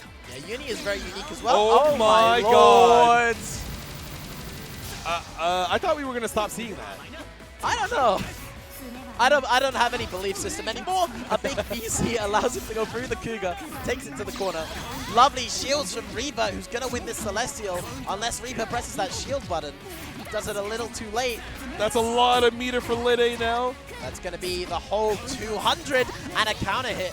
One IW, not on a wake up this time, is going to be able to win the first game in loser semis. And that IW that he did as like a stagger pressure for Reaper is kind of a testament to like, if I stagger this long enough, you are doing something that is not blocking, so this will hit you. Sometimes you have to let him know, like, if you have an opponent that likes to, you know, play a little risky, play a little naughty, sometimes you just gotta wag the finger. It's like, no, you're not allowed to do that. Oh my God, where's she going? Someone find that small child, please, and, you know, find her. I think she'll be found right in the corner. Stagger? Again, he's so adept at knowing that, like, these staggers mean that you're probably going to press something that gets crushed by a dive kick. Yeah, Reaver just sees that gap immediately, but can't see that veil off. Comes out a little faster in this game now, too, a lot harder to option select. Ooh, the walk back doesn't want to contest, and he just does another 6-6-C. And it's landing perfectly for Reaper, who manages to get a cycle this time now. Isn't going to build enough meter from this combo, however. Ooh, that reach is scary. No roll, no button press. Hey. Opts for the throw instead. Reaper confident in his read. Lands a Tiger Knee J2C. Probably the most pressed button of our top 8 so far. I mean, it's between that and Veil Off, I think. Yeah. Maybe even IW at this point. Who knows? Either way, Reaper now with a stagger pressure in mid-screen uses that Cougar to reset pressure. Lene with an immaculate dash speed. She is the speed star, but she's not omnipresent. She can't deal with those DPs. The spacing there to get away from the charge jump TC to do TK Cougar to hit him on the way down, that's kind of diabolical. Another DP for Nega Reaper, this time with the CS behind it, knows for 100% it's going to land, and he starts off the strike throw. 2A staggers. Reaver trying to shield to win the cycle, doesn't get it. Yeah. Very smart no cancel with the 2B there from Reaper, and now DP from downtown. Full confirm back tech into the corner, trying to make space. Reaper trying to make sure he wins the cycle so nothing goes wrong for him. Reaper just kind of giving that cycle away too, but Reaper spends on it immediately. A big catch for Reaper, but no confirm. Overhead block plus frames. Ooh, very lucky that the Cougar was not fast enough to hit him before the arm fully came out. So he gets game number 2, and we're 1 game apiece. Yeah, and of course, this is not going to be first to 3. This is going to be a first to 2. So now, this game will determine whether on last year's second place will make it into the top 3. Big 6-6-C starter for Nega Reaper. Gonna push towards the corner. Looking pretty good on the cycle so far. Has a couple of, well, not anymore with that shield. That shield is going to swing it, and a great way to deal with the J2C there from Reaver, who steals the corner positioning away. Veil up again for Reaper. He doesn't like having meter, does he? I mean, he also makes sure that you don't have the cycle if you're a Reaver. Strips the cycle away from your opponent. Oh, he keeps doing jump TC. Hey, if it's working, it's working. Don't stop it. But that's going to be a massive win. Ooh. Unfortunately, no confirm for Reaper. Reaper capitalizes, and he could be taking the set point within only a matter of seconds. Spend. Not enough. Oh no. Jump to C. Nice shield from Reaver. Pushes him out. He's trying to get, yup. Yeah, uses those 2A, actually causes proximity guard as well, making it a little bit harder to dash block out there for Reaver. Stands up. Hey, gets hit by the Okie doke. Throw him back into the corner. Kill her.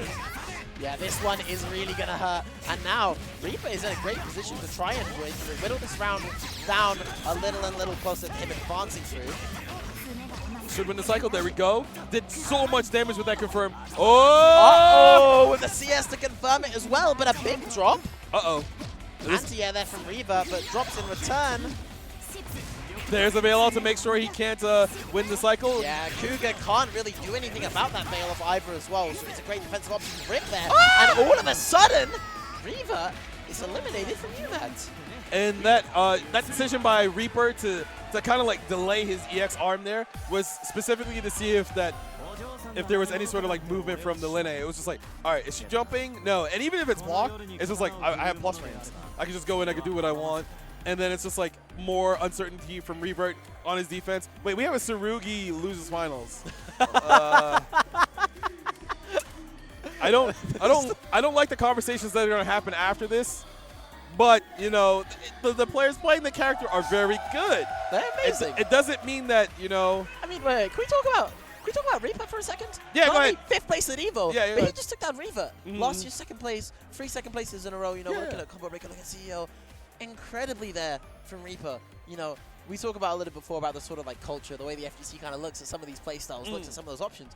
But consistently, it was landing. The VO was a great way, not only we mentioned, of course, stripping the Vorpal away, but it was a good option to deal with Cougar too, because, you know, without CS, without a good cancel, they can't do anything there. He knows it's coming, and it's going to come eventually, because it's just such a potent, powerful tool. It allows Reaper to take so much momentum away, and it allows him to upset the bracket like that. I mean, when you get to that type of position with the condensed amount of Undernight players that we have nowadays, a lot of events, it boils down to how many of the really good players are here. And this event had a lot of really good players, and they start kind of just eliminating each other at a certain point, and you see more and more of the players like, oh, maybe they had a good day, maybe they had a bad day, maybe it's a player matchup, maybe somebody was feeling some sort of other option that they don't normally present. So this is really on the screen, my God. Anyway, I'm sorry. Yeah, we have default Sarugi, and of course on the side of Reaper, we have the Confederate Blood Palette. Now, a little bit of stagger pressure is going to come out, but immediately cancels into that 6-6. Big throw tech, however, here with a little bit of grid, he's going to take away this first cycle, but here comes TP #1. Chain Shift doesn't see anything. Pierre trying to hold the positioning. Oh, it's like that, huh? So that's how it's going to be. So that's how it is. Reaper now, a lovely confirm for him and his first cycle of this set. Gets a knockdown, tries to wait for another reversal option. Doesn't Jumps over the 2B, but isn't able to punish. There's a throw out of the corner, unfortunately, but you know, you take those, you get your turn back. Reaper decides to spend some meters so you don't have to worry about another EX arm happening randomly. They're just crossing each other up constantly, man. Yeah, save with that BC as well. It's only going to shield it. Ooh, stood up a little bit too early. That is a low if you charge it fully. Yeah, and now here he also has the CS for this too. There's a veil off to make sure. Uh-oh! A veil off to mind control Reaper. Cause a veil off to happen in return. And we're going to this next round with a clean slate. There's no meter. And you know, it's kind of what I've come to expect from high-level Uni players. They're like, oh, veil off will give me this space, it'll give me meter, it'll get rid of their Vorpal. It does everything for me except win me the round when it gets blocked. It is, of course, a big risk to take, but a very good reversal, much faster than it used to be. Ooh, small delay. Can't punish that because it was not shielded at the right time. Jesus J2C Christ. for a J2C, eye for an eye. And both players right now are swinging.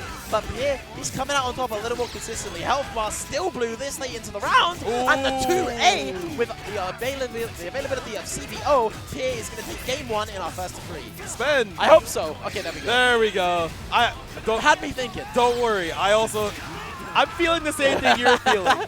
He had us shook. He had us shook, though. I'm always shook when I see Uni players do combos. I'm not going to lie to you. Ooh. It's a game of a lot of delays, what can we say? However, what isn't delayed is this pressure from Pierre, and the bar from Mega Reaper that's going to get caught. Going to leave Pierre immediately with a corner positioning. Gets a knockdown. Ooh, he waited for him to do some sort of reversal, some sort of movement. Yeah, actually a back throw, though, so he is going to lose that corner. Oi! Straight through the jump in there with a BC. Reaper now, he's going to have a hard time winning this cycle unless he goes for a throw after this combo, though. And there it is. Still has a little bit of time left, tries to get another one to secure it. Pierre reads that, gets the J2C and the cycle. And because Mega Reaper whipped the throw, you lose grid from whipping the throw, so you put yourself into a deeper hole and trying to win the cycle. Yes, you do. And Pierre now back to the stagger pressure, keeps it simple, dashes in after Reaper, opting to play incredibly patient. Well, he saw the movement, so it's like... he goes for the whiff there to bait him out. And just a DP back. Nice and confident from Reaper. Delay wake up, back tech away. Reaper not responding. Oh, I'm surprised that hit, I'm not going to lie to you. Yeah, but hit is all it needs to do. Sliding in from downtown is Mega Reaper. He has VO, and that's going to be it. So now Reaper, you know, kind of getting his footing back. Looked a little bit scary there because he would have been down to quite a... Oh, whoa! That's a big read. That's a very big read. Slow down, Cowboy. Unfortunately, Pierre is going to try and, you know, wrangle it in just a little bit. Gonna get the knockout. Ugh. Doesn't matter. He waited so long, too. He was like, oh, he's not doing anything. And then the the last second jump 2C comes through and crushes Pierre 2A. Hey, it's a nice big hitbox, covers that space on the screen, and the conversion from it is nice and clean. Great block on the overhead from Pierre, though. Oh, the 2B mash from Pierre. Can we get the side switch? Or is it mid-screen knockdown? Looks like mid-screen knockdown. Yeah, it's going to be mid-screen knockdown for Pierre. Gets a cycle for his efforts, too. Late cancel. Doesn't see the shield. Reaper holding on down to down back, not pressing anything. Yeah. Hey. No combo. Flew a little too close to the sun with that shimmy. Wasn't able to catch a punish. And now Reaper's going to get a Celestial. Uh-oh. ADP? Yeah, can be cancelled into EX. Unique part of Under Night, those ADPs, they're not invulnerable to everything. We get a full confirm coming here from Reaper. Gets a 2-1-4C knockdown. Trying to bait a DP, doesn't see anything. They're just looking at each other like, do something. No cancel 2B, nothing else. It's like, I know you're going to do something. Do it, man. 2A stagger pressure. Oh, hey! He saw the startup at 2C, and his own 6C comes through from Pierre. Yeah, 2C, a very potent Abare option for Saruki as well. Not only the range, but it can actually be charged to gain guard rate. Goes straight into this next round. 6-6B immediately cancels into the BC to try and catch some Abare. Pierre doesn't bite. Wins a lot of grid as a result, so Negripo opting for the throw. More 2A stagger pressure, another green shield. Nice shield. Punish! Oh, you can't punish that because he has to make it safe. No late cancel, no EX. Whoa, scary. Pierre's defense looking really well. Looking immaculate right now. Wait. Uh-oh. He did That's a misinput. It had to be. Yeah, went for the command throw. Can still be teched on the hit. That's how yellow throws work in this game. And now there's a big shield in your face, and you got to defend against it. 2A stagger pressure. There's a shield from Reaper to try to get some grid to win the cycle. Get off me. Big throw tech. Here we go. Get off me again. He doesn't get Celestial, but he does maintain normal Vorpal. 6-6B catches the airborne Pierre. And now Reaper, he's got a lot of grid to work with. He's got a lot of chances to spend it here. And he would like to take one game at least so far in our first degree. Does it by jumping over the 2C. Oh, he's dead. 100%. That's Celestial Vorpal. Anything he could do in the world. And he's going to go with the Excavator to take it out 1-1. That was a long game number 2. There's a lot of back and forth. It was kind of scary to see Pierre try to bait so hard. Oh my God! They just both did the same thing, but Pierre was a little bit faster on the draw. And now Pierre immediately has a bit of momentum to start this off. Isn't able to build the meter for the plus range, but he will do it off his 2A confirm. Just catching Reaper on the wake up, trying to mash something, trying to press a 2B maybe. Gets a knockdown, wins the cycle. Waits for a reversal from Reaper, doesn't come.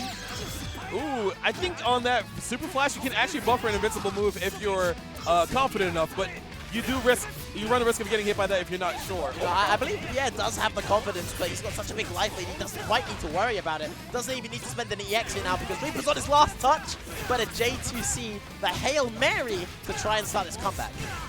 Let's see if he decides to push in the corner with meter. No, he just takes the knockdown. Doesn't spend anything. It's like 1-for-1 trade. It's like that, I guess. I go one, you go one. Yeah, like you get to do one, and you get to do one.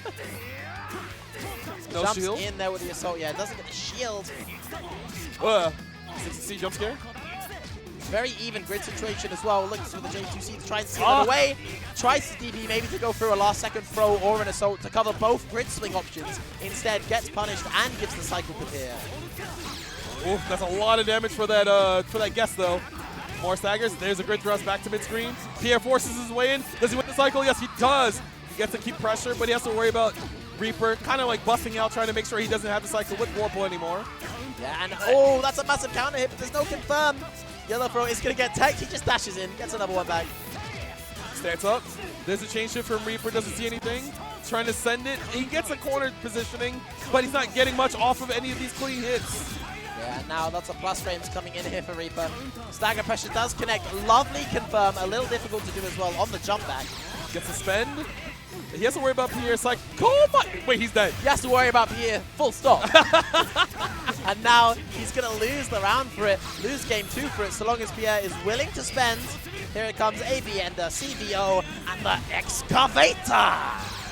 He worried me a little bit with his routing because I'm just like, you just do IW, bro. But like, he had, you know, you get all the practice that you need to make sure you hit all the hard combos.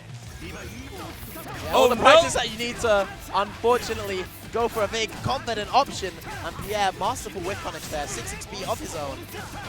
Gets a knockdown to the corner. Stagger pressure. Late cancel. Trying to see if Reaper bites with a 2-air throw.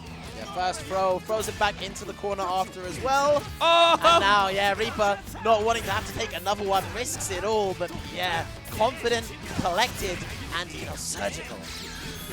He should be... One extra life, yeah, he's got to spend one more EX move there. But he gets to maintain a bunch of meter for afterwards as well. And now PR on set point. It's actually quite difficult, though, going up against on round start versus a Tsurugi with meter. You know, that's what that 6XP is there for. That's what that EX arm is there for. We're just... What? Okay. All right, guys, you can calm down. You can stop. There's no need to calm down. You know, you've got to gamble your whole life on the line because you will go out of the tournament if you lose this game. Ooh, blocks the instant overhead attempt. Ooh, doesn't bite on the stance. Dash up. Get off me. Great reaction to the stagger pressure. Immediately tries to catch a TRM, though, and isn't able to find it. So he VOs to stay alive. This might be what Reaper needs with the bail off there. Sees red. IW hit. I mean, it was after change shift, so it's okay. I mean, he could spend it all day. Oh. Cross. No, he blocks the right way again. Pierre gets the throw tech as well. He's unbreakable, folks. Yeah, narrowly doesn't get that Celestial. However, though, hey. Massive DP there from Reaper. Great read. Dash under, but yeah, has the CS. Pauses the game for a moment. Ooh, dead body cross. He did wake up 6-6B to potentially catch a backdash. And that's what Reaper needs because he was getting red the whole time. Yeah, that was like, what, 2 DPs blocked in one round, but it doesn't matter. Oh, what an option to deal with the J2C. Clean 6-6C from Reaper. Looking very good so far. After not showing too many signs of life.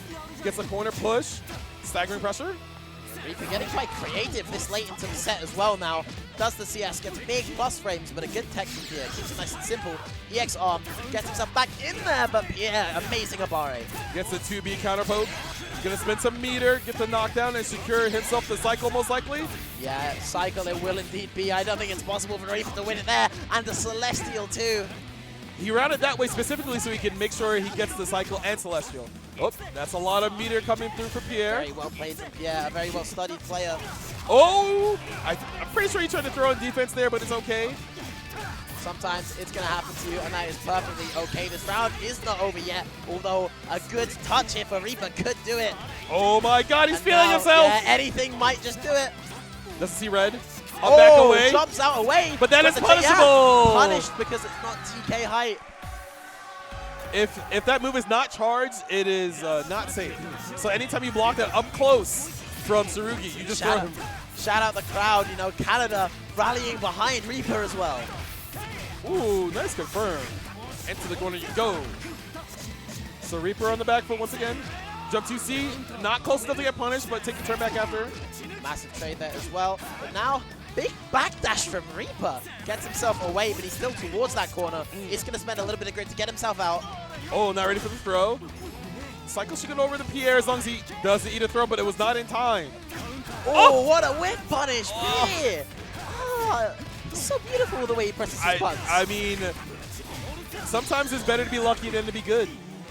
Yeah, it's very, very true. Ooh! He waited long enough to see if he would flinch, and he was right with the 6-6C, and Pierre on set point.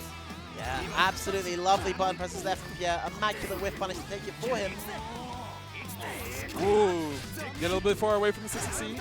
Gets hit by 2C for walking on the one frame. Oh no. Has a bit of work to do relating to that grid cycle to try and take it away. Get off. Incredible, drops the combo for the cycle. That's how much it matters to these players. That's how important Yumi's defining mechanic is. And now Pierre gets the follow-up hit after too. Oh, hey, that wake up DP does not get baited. So Reaper manages to get out. He should win Celestial. There we go. Oh, be careful about what you whiff, Pierre, because you will explode. And there it is, EX Arm, an incredible starter as well. We're already at 4,000 damage, and there's still meter to go. Unfortunately, ran out of ground bounce. His combo will drop because of that, but it's okay. It's still one touch as he has 200 meter 4-pull as well. And Pierre, you are dead. He thought he could use Reaper's own tricks against him, but it doesn't work out that way, and we are going to final game, final round in this Losers Finals. Yeah, it's getting as intense as it can. The crowd firing up, but a massive combo there from Pierre. Big 2C starter. Gonna push all the way to the corner. Hold this knockdown, please. Reaper, oh, gets a Very wake-up shield. risky, yeah, tap of the D button there, but yeah, does not go for the throw. And now all of a sudden, Mega Reaper finds a hit. Gets a side switch, throw tech, no chain shift. Oh my god. Back and forth, good shields there. Try to lessen the damage a little bit. Woo. Get off me! Yeah, this is going to be a Celestial for Pierre regardless though. So Reaper now is going to have to think a lot about this situation after. Delay wake up. Oh no! This is going to hurt. This is 30% extra damage, all the meter on board. If Pierre cashes out, he could leave Reaper with maybe just one touch left. Ow. CS now, he gets all of that meter back, a full refund whenever he wants. Here it comes. Doesn't go for a reversal. Reaper wins the cycle, but he doesn't have to worry about any hit with a good confirm from Pierre will end the round. There's a chain shift, doesn't see red. Gets a counter hit 2B, let's go. This is incredibly crucial for Reaper. He does have 200 meter to himself as well. Woo! This next hit is going to do it, and that's it. Pierre, if Mega Reaper does not drop this combo, it's going to be sent home from UMAD, and Canada goes wild. Very, very clutch from Mega Reaper there. It looked like he was going to lose his set 2-1 and then 2-2 at a certain point, but Mega Reaper just... I don't know if you can hear the crowd. They're going crazy back there. They love this guy. They love him. He loves beavers. He loves beavers. I mean, honestly, it wasn't looking good. Like I said, it wasn't looking good for Reaper. He was constantly getting met by like slightly delayed jump 2C, slightly delayed dash up blocks because Pierre knew his DP was coming. But then the perseverance for Reaper to just be like, all right, I won't press as many buttons anymore. And it worked out for him somehow, to his credit. Pierre in that last round put so much on the line. Dropping combos for the cycle as well. Playing around that Celestial so hard too. But like the tenacity of Reaper, it just can't be understated. You know, the confidence to go for some of the options he does, the amount of mileage he gets from his reversals as well, you know, the ability to just press what he wants on wake up, like going for wake up 6-6B. You just have to love it. You have to admire it. I mean, maybe, I don't know. Listen, you know, this is the old school and the new school. Maybe it's just like a well, difference. no. I understand the need to like, you know, present the, you know, the deceptive options. I can still not like it. That's just me personally. I'm not saying have our preferences. Yeah, exactly. I mean, you're going to be seeing, you know, Corey, who he's thrown out a few DPs, but I would say he's a lot more passive. He's a lot more studious, you know, as a player. He's very focused on the technical aspects of the game. Right. He's focused on the spacing. He's focused on doing, you know, disgusting mix-ups, sort of save it for national kind of things in events, right? So I feel like we have two very opposite playstyles that are about to clash in this grand final. Since they already played, you know, they always play like all these other tournaments. It's going to be interesting to see that the new character that I don't think Reaper has played yet, maybe, is going to affect the way he wants to like approach Corey. Because, you know, normally he plays against Corey, he has to worry about Byakuya. Byakuya, super big buttons, kind of just goes everywhere. Has a dreaded evil set play, but now it's just Aurier with like immaculate walk speed, great control over the air, being able to whip punish stuff. And you have to worry if you're Reaper, like, all right, what am I supposed to do versus all that? Yeah, I mean, we kind of saw that on the winner's side, right? Where Corey has actually only played against Tsurugi so far in top 8, I believe. He has only played against Tsurugi so far in top 8. Played Reaper, played Pierre, plays Reaper again. This is 3 Tsurugi games back to back for our good friend Corey over here. Very unfortunate, maybe. I mean, or it could be really fortunate because, like, you know how to fight Tsurugi. I think he's really, like I said earlier, I think he's really studied it. We've seen the spacing when his opponent's in the corner to deal with 6-6B, to deal with 6-6C, to deal with these plus range tools that he can just throw out when he wants. Right. So I think Corey has definitely really studied this matchup. It shows a lot in his gameplay. Like I said, he's a very technical, dedicated player, but sometimes you just get hit. Yes, that's true. Oh, shields the jump A on the jump A on the way down. Gets a full confirm. Steer under knockdown. Set up Thanatos. Nice, 2A just patches it with delayed timing there for Corey, and immediately he's taking Reaper to the corner. He has the cycle to go. He wants to make this quick. Gets a knockdown, backs away. You know, he already has a life lead, and he can kind of like safely poke with, well, some of her buttons, not all. EX arm can just come out. It can just deal with you every now and then. Tsurugi has a lot of buttons that can just handle the opponent. It's fine. It's fine. It's okay. We reacted correct. Wait, he's dead, by the way. He is dead, 100%. Corey just needs to opt to spend, gets the meter back. Okay. There you go, Sacred Spire. And the reason why he did that is because while you're in transfer state, when you do chain shift, you actually still get the 25 meter back when you spend 100 during that duration. So that's why he has so much. Where's he going? All the way to the other side of the screen and back once again. Little Sagas there, actually a big whiff caught, but Nothing comes from it. Big 2C counter hits. Cycle still goes to Reaper. However, this is a nice start to Corey. Gets a knockdown towards the corner. Reaper does have cycle, so you know he can kind of change to something. See red? No. Decides to keep blocking. Doesn't want to gamble. Oh, minus 12. It's a punish of Corey's choosing here. Gets a knockdown. Spend. Let's see if we set up Thanatos again. No, fadeaway goes low, trying to bait up the high shield. Yeah, we see that 2C meaty once again. Really good space for Aurier to press it there. And this is already going to be game 1. Corey just has to spend. Chooses not to. 2A second. Ooh, jump to see the getaway. Reaper gets the space, he goes in. Oh my god, he almost died there. And he's dead anyway. Yeah, it doesn't quite matter. No confirm needed. Just go for the throw. That's 1-0 immediately for Corey. Very confident right now. Of course, like we said, he hasn't lost to Sarugi yet. That's correct, yes. I'm pretty sure Reaper right now is just thinking like, all right, go back to character select, change your palette, figure out how to throw this guy off. Time for some glamorous colors. Yeah, like he's kind of a nerd. You got to make sure he gets thrown off by some wild thing that he might not be expecting. Yeah, he labs color 18 specifically. So now, you know, it's a different game, different thing to deal with. However, that is a great choice of low to open things up against the armor of Sarugi. Gets a knockdown, push towards the corner. Spends a little bit of that grid on spots the ender. Reaper just DPs out. Throw back Number in the corner. 1. Smash again. Oh, but the shield wins the cycle at the very last second, and can't get blocked in the air. Yeah, very unfortunate there. Man. That's a lot of damage. Sees red, gets up the situation. Reaper tried to press something there, and it got met with dash C, so he's going to eat quite a bit of damage. Yeah.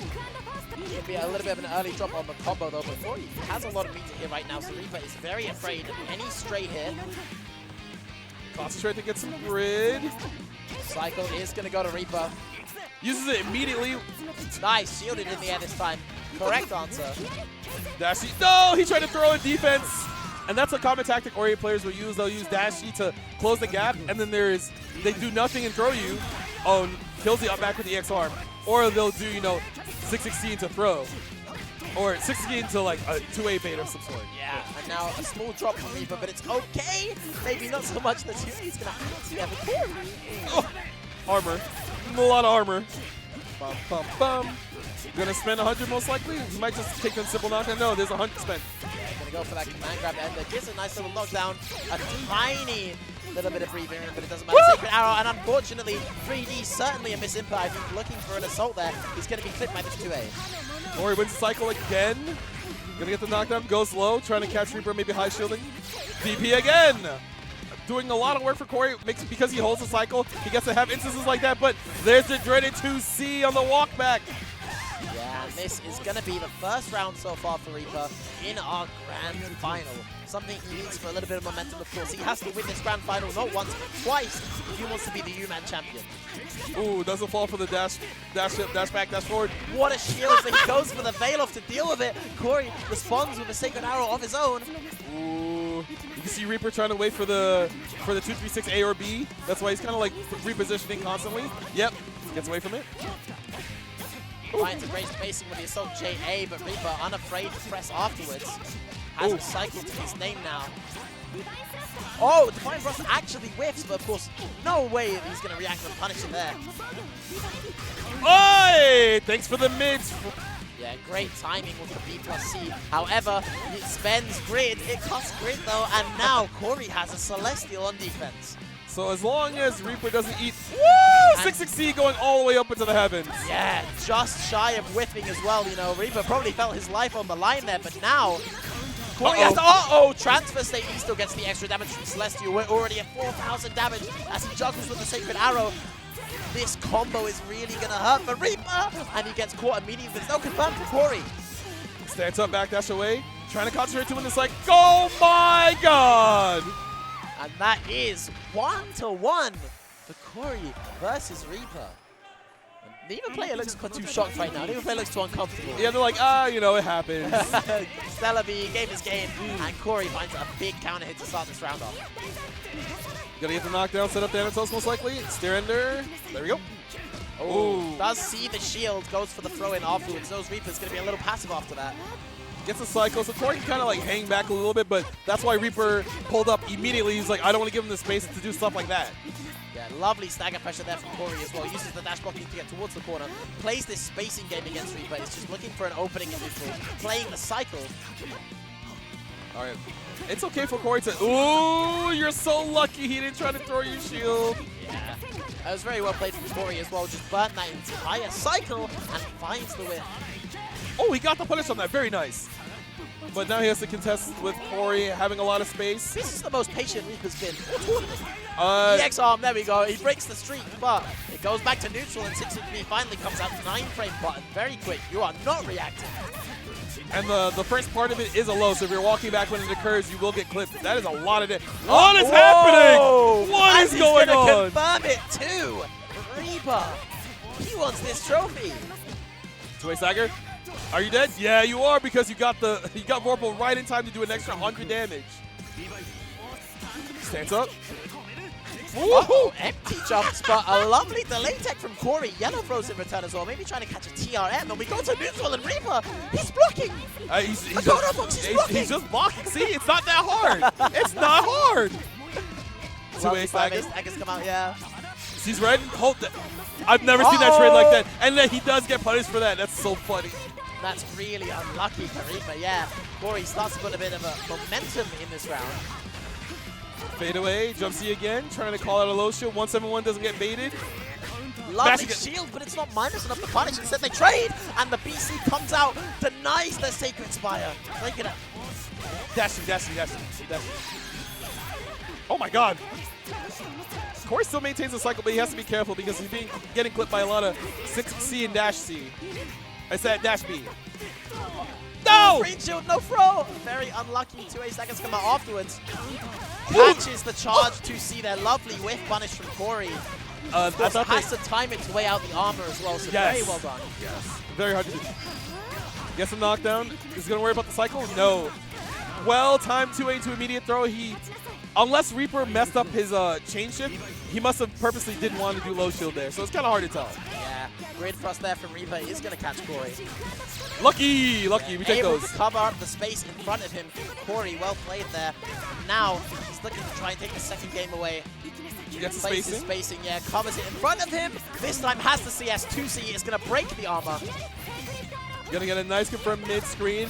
Have a pretty substantial life lead. Spend some meter too, get a good knockdown. ABN comes out. Save. EX arm blocked this time, but the 60 after isn't, unfortunately, a drop on the combo. Green shield doesn't get thrown, so Corey gets a chain shift in time. Spend the keep plus. 5A stagger. That's all the meter gone for Reaper as well. He doesn't have another extension. Corey knows that. Amazing mash out. And what a catch. Preemptive take to the air. Covers the space in front of him. Wins the round with Sacred Arrow.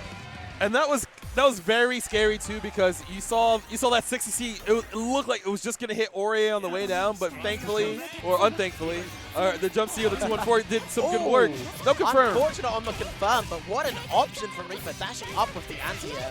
However, it is Corey who will be getting the first conversion of the game, and that's big. It finally came back out. Reaper maybe feeling a little nervous, you know, not quite throwing out as many, and when he finally does, Corey has his number. There's a roll, still up the block afterwards though. Two-way stagger. Ooh, looks like Reaper's trying to like twitch during the stagger, but because he's not down back and when the 2A hits, he does get hit for it. Yeah, and now Reaper, he has only a pittance of health left. 2C's gonna whiff, lovely backdash, but Corey, keep out, will deal with the 6XP. Immaculate footsies, and now Corey is poised to win UMAD 2026 if he gets this next round. Yeah, it is set point for the hero of Canada right now. When he goes international, you know, he wins, he top 8s, he's always in there, but Reaper trying to make a name for himself right now. Hot off a 5th place at EVO. He doesn't want to lose this round. Gets the knockdown. Doesn't block the overhead! It's shades of ST net play. I'm seeing 6Bs not getting blocked. It's like I'm a child again. Don't say that. Don't say that. Don't say that. Oh, we're playing footsies, but we get whiff punish. Great jump out by Reaper. He gets his turn back finally. This could be the turnaround he needs. Doesn't see a shield. Stands up. Gets a throw tech immediately. A great tech from Corey, who has so much grid to work with as well. And this confirmed. This could be the game-winning confirmed for UMAD. He's almost at that cycle. Just goes with the Sacred Arrow. Does enough damage. And Corey the Corey with the Ori takes UMAD 2026 with a pop-off 2.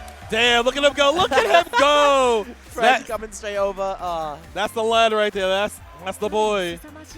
2 UMADs in a row. He's kind of nasty. He's kind of good. The kid's godlike. Yeah. 2 UMADs, 2 completely different characters as well. The Byaki, the Ori, of course, massive shout out to Reaper too. In second place, you know, not only upsetting his seeding, upsetting Reaver, you know, who along with Corey is one of the best players in Canada, one of the defining players in Canada. You know, the Lene of North America right now. Yes. Incredible win. And then to take Pierre on after as well, 3rd place at EVO, losing to Big Black, the champion. And, you know, one of the legends of the game. That is incredible for Reaper. Must feel amazing for him as well. And, you know what I mean? Run it back next year. Well, of course.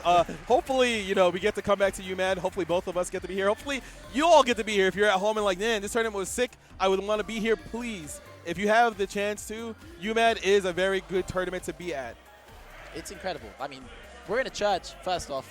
Like, just take a look at this entire church behind you. Yeah, it's pretty sick. The crowds here are really live. The crowds here are so much fun. Their trios are amazing. You know, shout out Molly, shout out Kylet Games. Yeah. Everything runs super smooth. Everything runs really easily. There's a massive selection of games to play as well. And the Canadian scene are lovely. Yeah, amazing people, great hospitality. There's poutine as well, don't forget. If you love French fries, cheese, and gravy, this will be your home. You'll like it. Meat. Oh, the smoked Oh, yeah, smoked meat's pretty good, too. It's really good. So, they're going to do the award ceremony, but that means we have to get ready to do our last game of the night, which will be Tokon Top 8. But everybody at home, thank you for watching Uni 2 this weekend. Thank you for being here with us. I don't know what the next big Uni tournament is going to be outside of Eclipse. That's in October, but hopefully you'll be. I don't know if you'll be there. I'm trying. I'm trying my best. Get this man to Eclipse.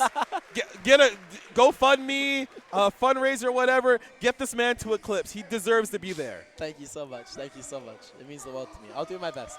I mean, the fact that you travel from so far consistently to just be like, oh, I like Under Night, and it's like, it's a great game. That's like a couple $1,000s, bro. That's a lot of money. Hey, like how much it costs to make the game. See, he's a real one. That's a real one right there. All right, everybody. First of all, thank you so much for holding it down. Thank you for being such a big proponent for French Bread Games. You are one of the best additions that the scene has had in a very long time, I will personally say. Honestly, I would love if everyone else could make sure that you have the same accolades as you do. You put in a lot of time, a lot of effort to make sure everyone is recognized in a very really prestigious, highlighted way. Because a lot of people, they're like, oh, this person doesn't think highly of all these players because they mash. And it's like, maybe you mash because you're not good, but that's a different story, you know? Yeah. Thank you so much, man. Yeah. I'm tearing up. No. I'm not doing this on purpose. I'm not doing it on purpose. I'm not. I know. But it's like, Under Night's very important to a lot of people. French Bread games are very important to a lot of people. I think a lot of UMAD has stemmed from French Bread as a whole, mostly because, like, again, they didn't have a place to play their own games, to showcase what they like about their games. And a lot of players, they sometimes go branch off to other games and also do well there too. But because of that, because of all the events, because of all the countries that have events for Under Night, Melty Blood, Dengeki Bunko Fighting Climax, you get to see a lot of great people. You get to see a lot of great events like this. I mean, this is like, you're right, this is French Bread. First off, we got the Corey chants raiding throughout the venue. But this really is a very French Bread-centric event. We have the biggest Uni 2 Canadian tournament. This is an event of 400 players, 600 in total when you add the spectators, and 100 of them played Uni. Yep. That's a sixth of the people in the venue are playing Uni at this one event. You have 40 people in MBAC. You have the players in Type Lumina as well. That's an incredible top 6. And a lot of these players, they play different games. Yes. Someone held up a Uni pool for an hour because he top 8'd MBAC and he top 24 2x KO. Reaper himself also plays Melty Blood Type Luna. He's also well known for Melty Blood Type Lumina.